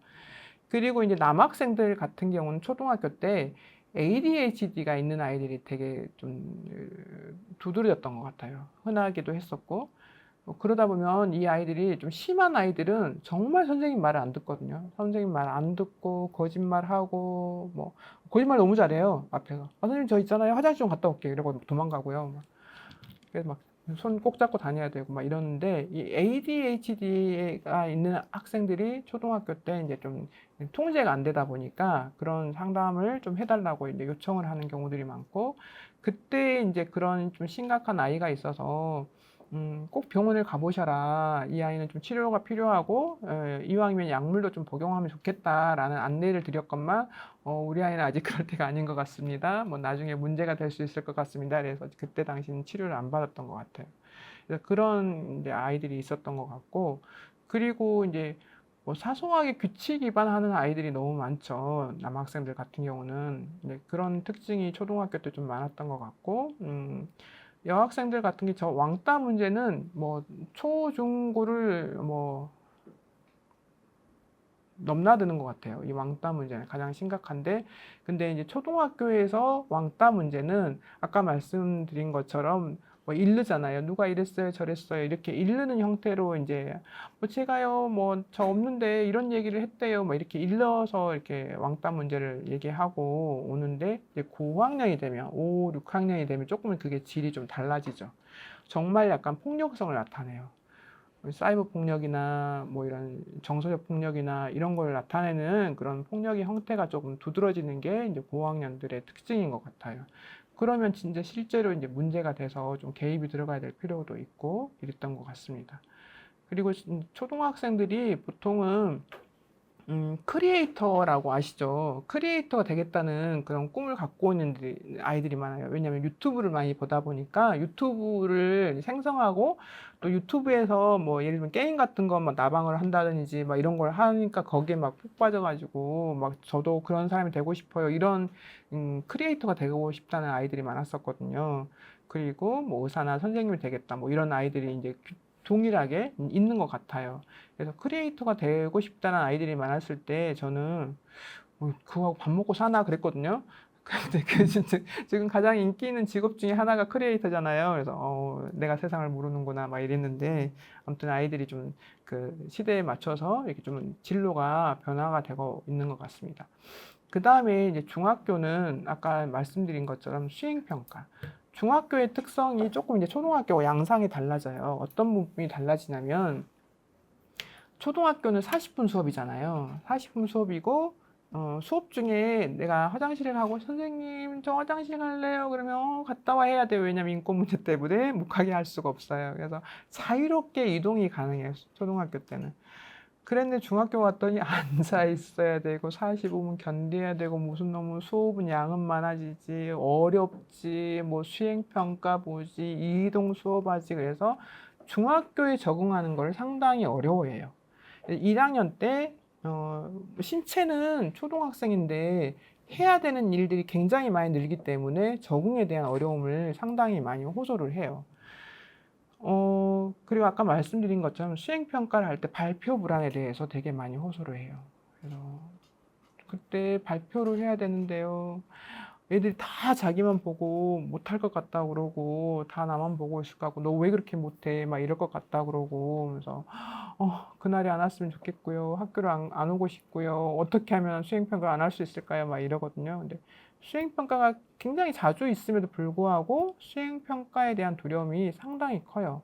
그러면 이런 아이들은 이제 사회 공포로 이제 가지 않도록 과하게 인식하는 거에 대한 좀 상담이 필요하잖아요. 그래서 이제 저는 가끔씩 그러죠. 야, 너 되게 인기가 많은가 보다. 뭐 사람들 다 너 좋아해? 뭐 너 그렇게 생각해? 다 너 볼 것 같아? 야, 진짜 그렇게 생각해? 막 이러면서 막 그러면 얘가 좀 처음에는 벙 쪄가지고 이 사람이 무슨 말 하나 하잖아요. 근데 그러면서 애들은 네 말 잘 안 들을 수도 있어. 그러니까 너가 지금 수행평가 할 때 어려워하는 게 뭐야? 어떤 거를 좀 하고 싶어 해? 라고 하면 너무 잘 수행하고 싶은 거잖아요. 그때 평가에 대해서 내가 잘 하고 싶은 거잖아요. 그런 욕구가 크기 때문에 아, 네가 그날 그 수행 평가에서 발표하는 걸 잘 수행하고 싶은 거구나. 그런 욕구가 있는 거구나. 이왕이면 실수하지 않고 네가 준비한 걸 잘 발휘하고 싶은 거구나. 이런 거를 알려주면 같이 얘기를 하면 그런 것 같아요. 이렇게 하고 좀 가볍게 지나가기도 하죠. 그런데 이제 수행 평가를 이제 중학교 아이들이 이제 어려워한다면 성인들도 똑같이 사회 공포가 높잖아요. 저도 일명 사회 공포 같은 그런 공포가 있는데 지금 그런 공포를 제가 이기고 여기 앞에 와서 이렇게 하고 있으니 제가 무슨 말을 하는지 기억이 잘 안 남을 수도 있지만 이게 성인 될 때까지 이어진다는 거죠. 소아 청소년 때 있었던 사회 공포를 아까 불안장애에서 말씀드린 것처럼 초기에 잘 치료나 개입이 안 되면 이렇게 나이 먹은 성인이 돼서도 공포증이 남아 있어요. 그래서 초기에 잘 치료해 주는 게 되게 중요하다. 그래서 중학교 때는 저 수행평가가 아이들한테 되게 큰 짐이 된다. 그래서 부모들이라면 또는 상담사라면 이 수행평가에 대한 두려움을 갖고 있는 아이들 마음을 충분히 이해를 해주고, 그래, 그게 너한테 상당히 힘들고 어려울 수 있겠다. 또 초등학교 때는 안 해보던 것을 하는 것이 너한테 참 두려울 수 있겠다. 이런 걸 조금 이해를 해주면 좋을 것 같습니다. 그리고 남자 아이들의 특징은 이제 초등학교 때도 교칙 위반이나 이런 거를 한다고 했잖아요. 네, 뭔가 폭력적인 문제들 많이 일으키죠. 폭력을 하는 것 중에 하나가 약간 힘을 과시하고 싶은 것들이 큰 것 같아요. 그래서 이 중학교 1학년임에도 불구하고 중학교 3학년들과 어울린다든지 또는 뭐 인근의 고등학교 선배들하고 어울린다든지 이래서 아, 나 그 형이랑 친해 막 이런 걸 되게 과시하고 싶어 하는 아이들이 많아요. 그래서 어떤 학생 같은 경우는 약간 그 선배들이 하는 어떤 범죄에 가까운 그런 좀 문제 행동, 비행 행동을 하는 그 선배랑 어울렸는데 예를 들면 요즘 이제 인터넷 도박이나 이런 게 유행이잖아요. 청소년들한테. 그래서 인터넷 도박도 하고 그런 것들을 하길래 왜 그런 것들을 비행이고 그게 문제가 되면 너한테 해로운 건 줄 알면서도 하니? 라고 했더니 그러면 그 형들이 저를 예뻐해 주잖아요. 이렇게 얘기를 하더라고요. 그래서 그런 배경, 자기가 누군가로부터 지지받고 인정받고 싶어 한다는 욕구가 많이 있다라는 게 참 안타까우면서도 또 그 안 좋은 방식으로 그걸 채우려고 하는 것이 조금 보기에 어떻게 이 아이한테 도움을 줄 수 있을까 이게 좀 고민이 되는 그런 아이들이 좀 있었던 것 같아요. 그런데 그 요즘 아이들의 특징 중에 하나가 이렇게 가족이 그 분리되는 가족이 많잖아요. 가정에서 보면.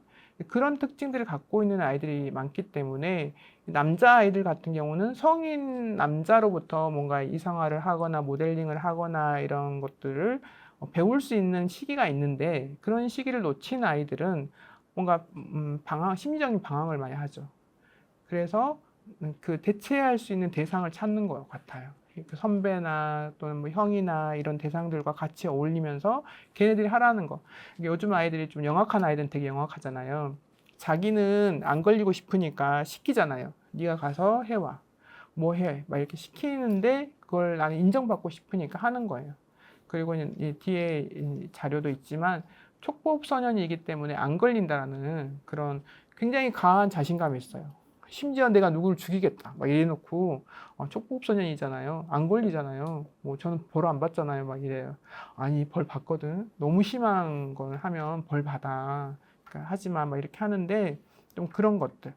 뭔가 힘을 과시하고 싶어하는 것들이 남학생들한테 좀 드러나고 있고 여학생들은 이 여학생들의 좀 왕따, 친구 관계 이거는 정말 평생을 가는 건가 싶을 만큼 계속해서 이렇게 그 발달 시기마다 가장 주된 호소 중에 하나인 것 같아요. 친구 관계, 여학생들의 친구 관계는 어떤 특징이 있냐면 짝수로 이루어지잖아요. 홀수가 되면 안 됩니다. 홀수가 되면 나만 떨어져 있다라는 그런 불안감을 굉장히 많이 느껴요. 그래서 이동 수업을 많이 하기 때문에 이동 수업을 할 때 복도를 지나갈 때도 같이 우르르 이렇게 몰려다녀요. 근데 우르르 몰려다니는 복도가 좁으면 한 명이 뒤로 빠질 수 있잖아요. 그럼 난 소외당했다. 애들이 날 싫어하는 것 같아요. 이래요.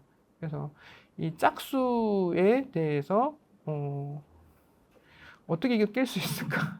홀수면 안 되나? 막 이런 생각을 하는데 친구 관계에 대한 어려움을 호소하는 친구들이 중학교 여학생들은 상당히 많다.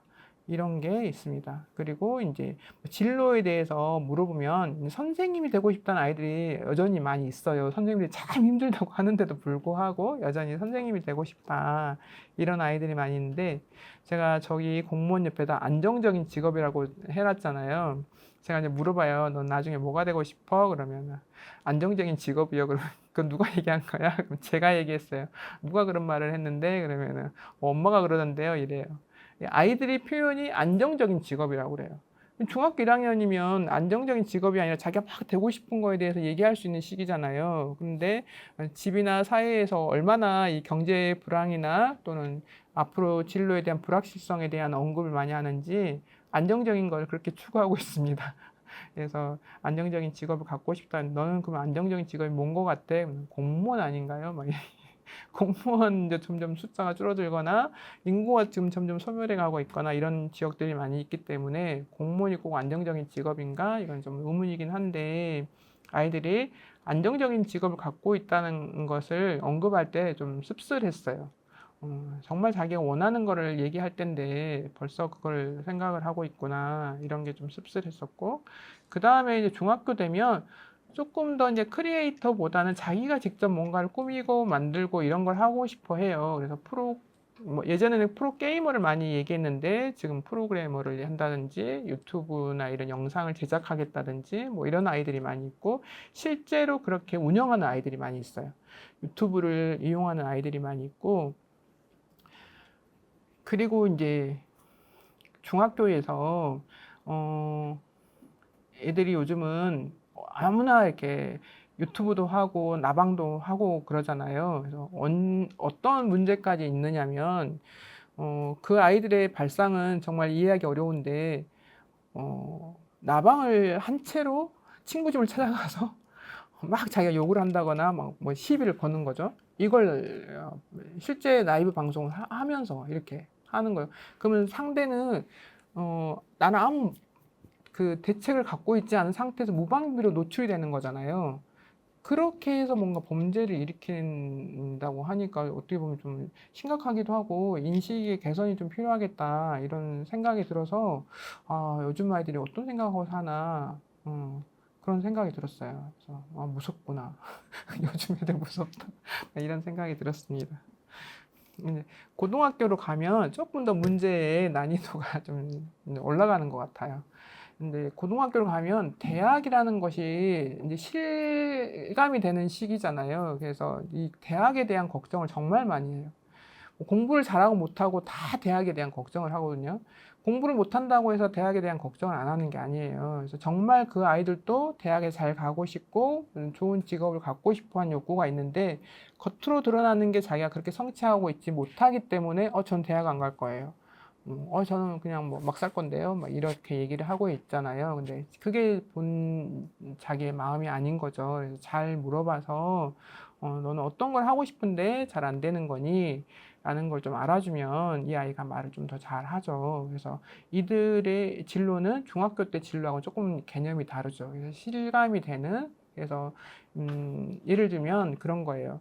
어떻게 하면 생기부에 잘 기록이 될까요? 어떻게 하면 거기, 잊어버렸는데, 그 기록 내는 거 있잖아요. 생활기록부 내는 거에 잘 올라갈 수 있을까? 이런 고민을 상당히 많이 해요. 그래서 문장 하나, 토시 하나를 어떻게 거기에 쓸지에 대한 고민을 되게 많이 하고, 그거를 채우기 위해서 되게 열심히 노력하고, 그런 아이들이 고등학생인 것 같아요. 그것도 어쨌든 입시하고 연관이 돼 있긴 한데, 뭔가 그거를 맞추려고 하고 채우려고 하는, 이렇게 아둥바둥하는 그런 모습들을 보면서 좀 안타깝기도 하고 좀 누구나 당연히 우리도 그래왔지라고 생각을 하긴 하지만 요즘 아이들은 더 좀 치열하게 그렇게 하고 있는 것 같아서 마음이 좀 아팠고 저기 이제 남학생의 임신이라고 썼잖아요. 제가 이제 남녀공학인 학교에 있을 때 뭐 그런 문제가 실제로 있었어요. 그런데 이런 일 흔하지 않죠. 남자 학생이 뭐 학교 내에서 임신 문제를 가지고 상담을 하기는 쉽지 않죠. 그런 일은 많이 없죠. 이제. 그런데 이제 그런 일이 생긴다. 근데 이 상담에서 다뤄지는 문제가 다 오픈을 하는 게 아니에요. 몰래 몰래 하잖아요. 몰래 몰래 숨겨가면서 상담을 하기 때문에 여기에 오픈되는 문제들은 우리가 만나는 문제들은 그렇게 많지 않아요. 근데 실제로 이제 임신에 대해서 걱정을 하고 오는 남학생이 있었어요. 그러면 이걸 낙태를 해야 되느냐, 아니면 부모한테 알려야 되느냐. 저희들은 이제 상담사로서 생명 존중이 우선이다 보니까 이게 알려야 된다라고 하면, 그러면 이제 안 나타나죠.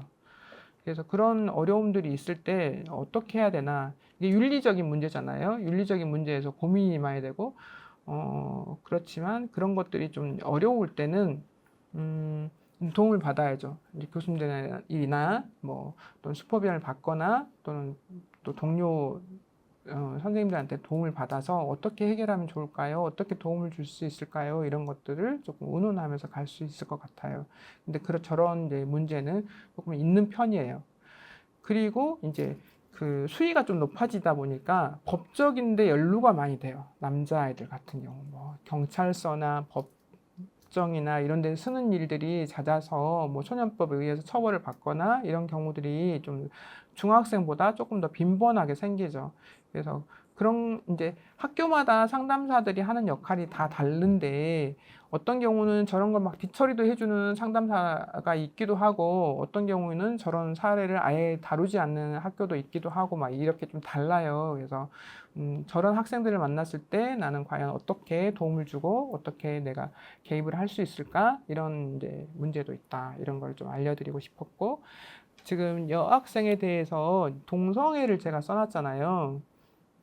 요즘 동성애라는 게 많이 이제 인식이 이제 많이 보편화돼서 좀 알고들 계실 텐데, 고등학생에서 제가 동성애를 써놓은 거는 이 아이들이 이제 오픈을 해요. 나는 여자면 여자를 좋아해. 뭐 이렇게 오픈을 합니다.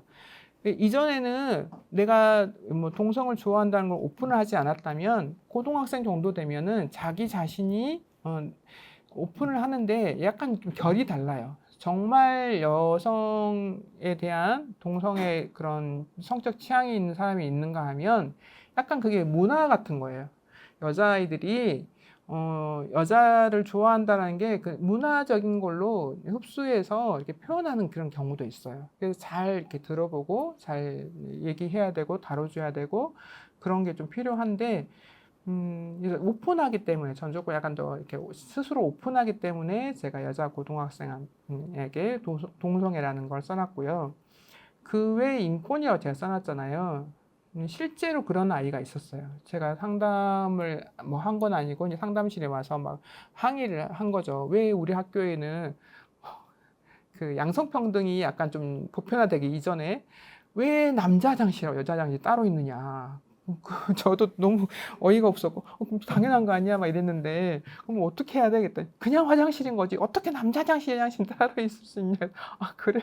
막 이랬는데, 그런 것들을 이제 아까 인식이 좀 다양해졌잖아요. 그래서 인식을 갖고 좀 강하게 뭐 약간 활동가 형식의 그런 형태를 띠는 학생들도 있어요. 그러면 이제 이런 아이들은 학교라는 곳이 차별을 하고 있고 인권을 보호해주지 않고 있다라고 느끼면 자퇴를 하기도 해요. 실제로 그 아이는 자퇴를 했어요. 자퇴를 하고 자기는 인권주의자로 활동을 하겠다 해서 자퇴를 했는데 그런 문제도 있을 수 있구나 이런 걸 제가 그때 경험을 해서 정말 상담사는 공부를 많이 해야 되는구나 막 이런 걸 좀 느꼈던 것 같습니다. 그리고 이제 뭐 진로에 대한 문제들을 가져오면 여전히 뭐 공무원이나 선생님, 이제 고등학생 정도 되면 조금 더 안정적인 직장을 정말 그때는 이제 추구하잖아요. 그래서 선생님이나 공무원을 조금 얘기하면서 요즘 이제 공무원이나 선생님이 힘든 점도 알아요. 이 아이들은 알면서도 현실적으로 내가 그런 직업을 가질 수밖에 없지 않냐 이런 생각들을 좀 하는 것 같고 남자든 여자든 약간 디자인에 관심이 많아지는 시기가 고등학생인 것 같아요. 물론 중학생들도 있지만 고등학생들은 정말 이제 내가 대학을 가려고 준비하기 때문에 뭐 입시 미술을 가거나 예를 들면 뭐 애니메이션과 뭐 이렇게 관련해서 가거나 뭐 이런 게 좀 구분이 이제 구체적으로 되잖아요. 그래서 뭔가 디자인에 관심을 갖고 디자인을 하겠다는 아이들이 많아요. 그래서 뭐 고등학교 3학년 초기까지는 열심히 인문계 시험 준비하다가 갑자기 나 미대 갈 거야 하는 학생들이 많아지잖아요. 혹시 주변에 보신 적 없나요? 그런 학생들이 많습니다. 그러면 뭐 부모 입장에서는 뭐 미대가 쉬운 줄 아냐 뭐 이러는데 그냥 아이들이 약간 좀 디자인에 대한 열망이 있는 것 같기도 하고 아니면 내가 시험 성적으로 지나가는데 좀 어려움이 있어서 디자인을 생각하기도 하는데 이게 좀 갈리는 것 같아요. 정말 내가 미술을 좋아해서 디자인을 전공하겠다 하는 학생이 있는 반면에 그렇게 진학은 하긴 했으나 나중에 중도 포기하거나 이런 아이들이 있어서 디자인이라는 게 아이들한테 어떤 의미일까 저는 좀 그게 좀 궁금하긴 하더라고요. 그래서 이런 이제 제가 경험한 아이들에 대해서 이렇게 써봤고요. 제가 대학교에 대해서는 실제로 대학교는 뭐 객원 상담을 하거나 아니면 개인 상담을 받으러 오는 학생들을 만나봤을 대상이기 때문에 그렇게 많은 케이스는 아니었어요. 그런데 이때 여기서 만났던 그 남자 학생이 이제 동성애에 대한 이슈가 있어서 그때 좀 슈퍼비전도 받고 했었는데 이런 문제들이 요즘 대학생들에게는 조금 이제 일반화돼 있고 조금 더 두드러지게 나타나고 있다 이런 특징이 좀 있는 것 같아요. 그렇게 이제 이 남자아이든 여자아이든 동성애에 대해서 부모에게 알리지 못하는 것들이 많이 있잖아요. 그러다 보니까 표면적인 문제는 진로 문제다. 또는 가족 갈등이다. 이런 걸 가지고 오는데 깊이 들어가다 보면 상담이 진행되다 보면 동성애에 대한 문제를 이제 꺼내게 되는 거죠. 그래서 이런 문제들이 지금 대학가에서는 되게 일반적인 그 주호소 문제다라는 거를 조금 아시면 좋을 것 같고 그 다음에 성적에 대한 고민은 진로는 누구나 다 하잖아요. 저희들도 다 진로에 대한 고민을 하잖아요. 내가 이걸 공부해서 과연 앞으로 어떤 일을 할 것인가 고민하듯이 대학생들은 정말 정말 이제 내가 당장 해야 되는 것들이기 때문에 진로에 대한 문제가 이제 큰 고민 중에 하나인 것 같고요. 그거와 연관돼서 내가 미래를 어떻게 살아가야 되지? 그래서 대학생들이 갖고 있는 불안이라는 거는 상당히 높은 것 같아요. 실제로 내가 앞으로 어떤 삶을 혼자서 독립해서 또는 앞으로 미래에 내 삶을 꾸려가지? 이런 그 걱정이 상당히 높은 것 같아요. 그래서 이제 아까 말씀드린 것처럼 청소년들의 한 줄기가 불안이라고 말씀드렸는데 이 대학생들의 불안은 상당히 높다. 그래서 이걸 어떻게 대처해야 되고 이 불안에 대한 정서를 어떻게 조절해야 될지 몰라서 표현하는 것들이 예를 들면 뭐 자해나 이런 것들로 드러나기도 한다. 이런 게 있는 것 같고요. 아까 이제 가족 갈등이라고 표현해 놓은 거 있는데 가족 갈등은 이제 그 표면적인 이유가 될 때도 있고 실제로 가족 갈등일 때도 있고 이렇기 때문에 잘 들어가 봐야 된다라는 게 있고 은둔 청소년이라고 써놨잖아요. 사회적 고립이 되고 있는 은둔 청소년 이게 우리나라에서 현재도 많이 문제가 되고 있는데 문제라고 표현하기보다는 이런 청소년들이 많이 늘어나고 있죠. 은둔 청소년들이 예전에 이제 일본에서 이런 그 은둔 청소년의 문제가 사회적 문제가 됐었는데 우리나라에서도 이 비중이 점점 늘어나고 있고 실제로 은둔 청소년을 지원하는 지원 단체들도 이제 많이 이제 나라에서 생기고 있어요. 그래서 이것을 전문으로 하는 전문 상담 센터들도 이제 생겨나고 그런 지원 방침도 생겨나고 이런 것들이 많이 늘어나고 있다는 거는 이런 대상들이 많이 늘어나고 있다는 거기 때문에 이런 부분에 관심을 갖고 또 이런 분야에서 일을 하고 싶다라는 부분들이 계시다면 좀 관심을 갖고 좀 더 알아보시면 좋을 것 같습니다. 그리고 이제 청소년 상담하다 보면 부모 상담을 빼놓을 수가 없잖아요. 부모 상담은 자발적이냐 비자발적이냐 제가 써놨는데 학교에서 필요로 하면 부모 상담을 오시라고 해요. 그러면 이제 안 오는 분들도 있는데 요즘은 많이 자발적으로 많이 늘었어요. 직접 전화해서 상담을 하고 싶다는 분들도 계시고 오시라고 하면 바로 오시기도 하고 이제 자발성이 좀 많이 늘었는데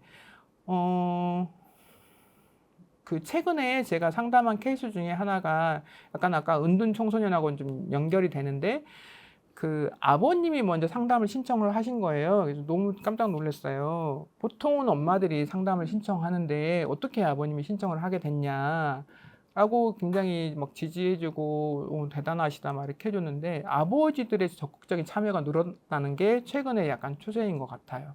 상담을 오면 보통 엄마들이 오거나 아버님들은 뭐 휴가를 내거나 이렇게 해서 오는 걸 되게 번거로워해서 안 오기도 하거든요. 그런데 최근에는 아버지들이 같이 오거나 또는 직접 오시거나 하는 것들이 좀 늘었어요. 반면에 그러지 않은 분도 여전히 있습니다. 왜 전화했어요? 막 이러고. 할 말만 하세요, 빨리. 이러면서 끊어버리고.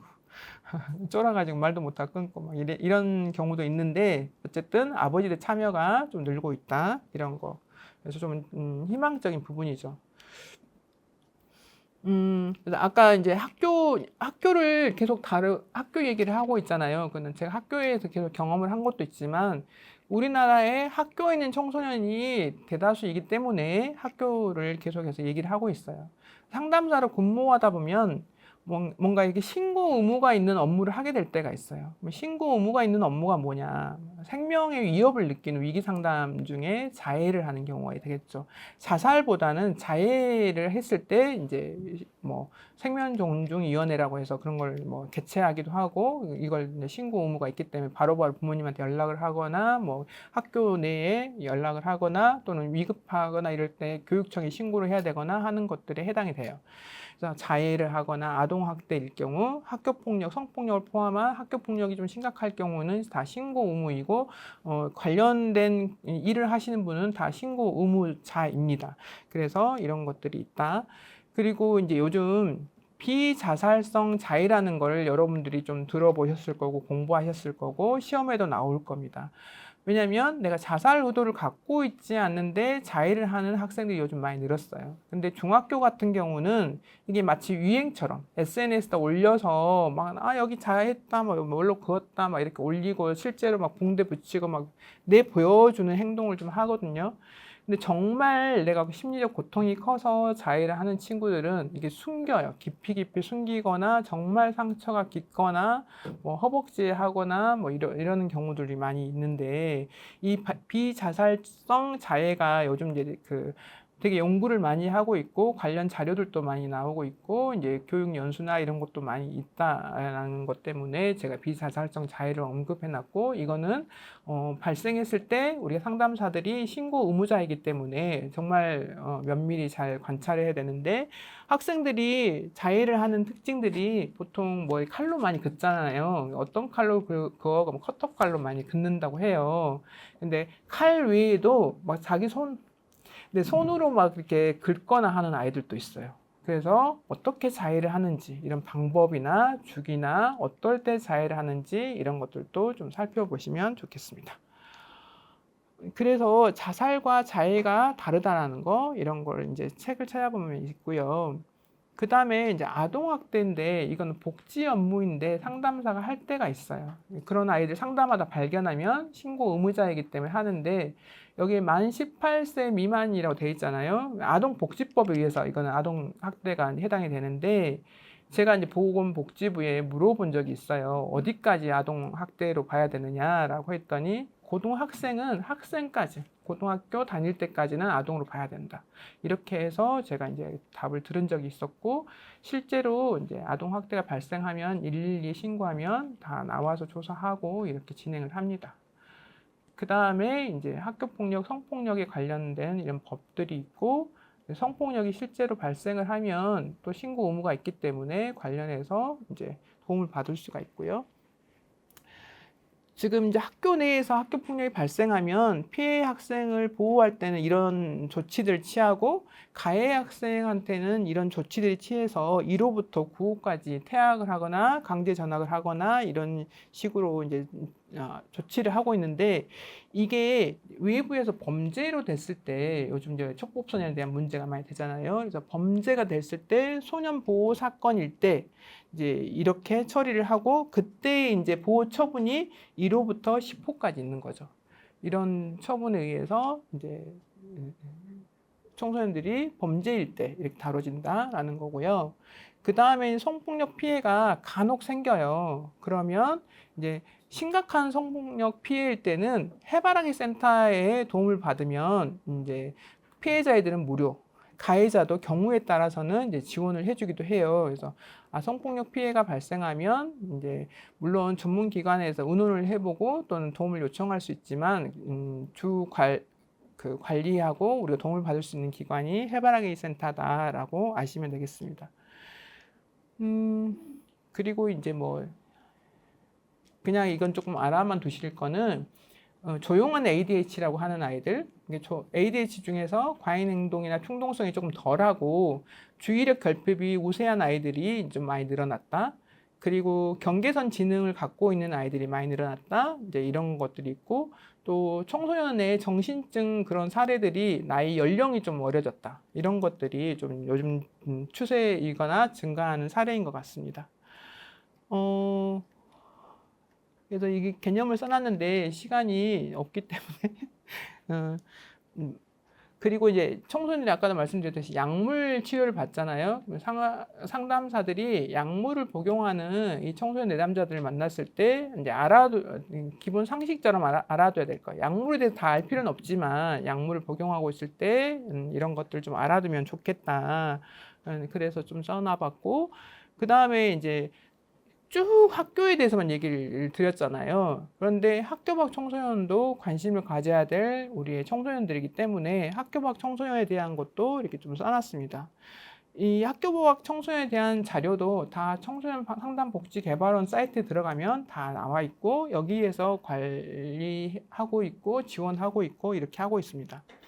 그래서 학교 밖 청소년 유형들이 이렇게 있고 이들이 아까는 일반 청소년을 대상으로 하는 건강 실태 조사였다면 이건 학교 밖 청소년을 대상으로 한 건강 실태 조사가 있더라고요. 그래서 이런 특징이 있고 지금 보면 고등학생의 56.9%가 고등학교 때 이렇게 학업을 중단한다고 되어 있잖아요. 그래서 고등학생들의 학업 중단이 조금 심각하게 좀 받아들여진다 이렇게 생각이 들었고요. 그리고 또 하나 이제 말씀드리는 건 청소년증이에요. 청소년은 전체 청소년을 대상으로 발생하는 약간 신분증 같은 거거든요. 근데 학교를 다니면 학생증이 있잖아요. 학생증으로 각종 할인을 받거나 이런 것들을 할 수 있는데 학교를 그럼 다니지 않는 아이들은 어떻게 하죠? 라고 하는데 청소년증이라는 게 있습니다. 청소년증이 이런 신분증을 대신할 수 있고 시군구청이나 주민자치센터에서 발행하는 거기 때문에 도움이 필요한 청소년들에게 도움을 줄 수 있겠습니다.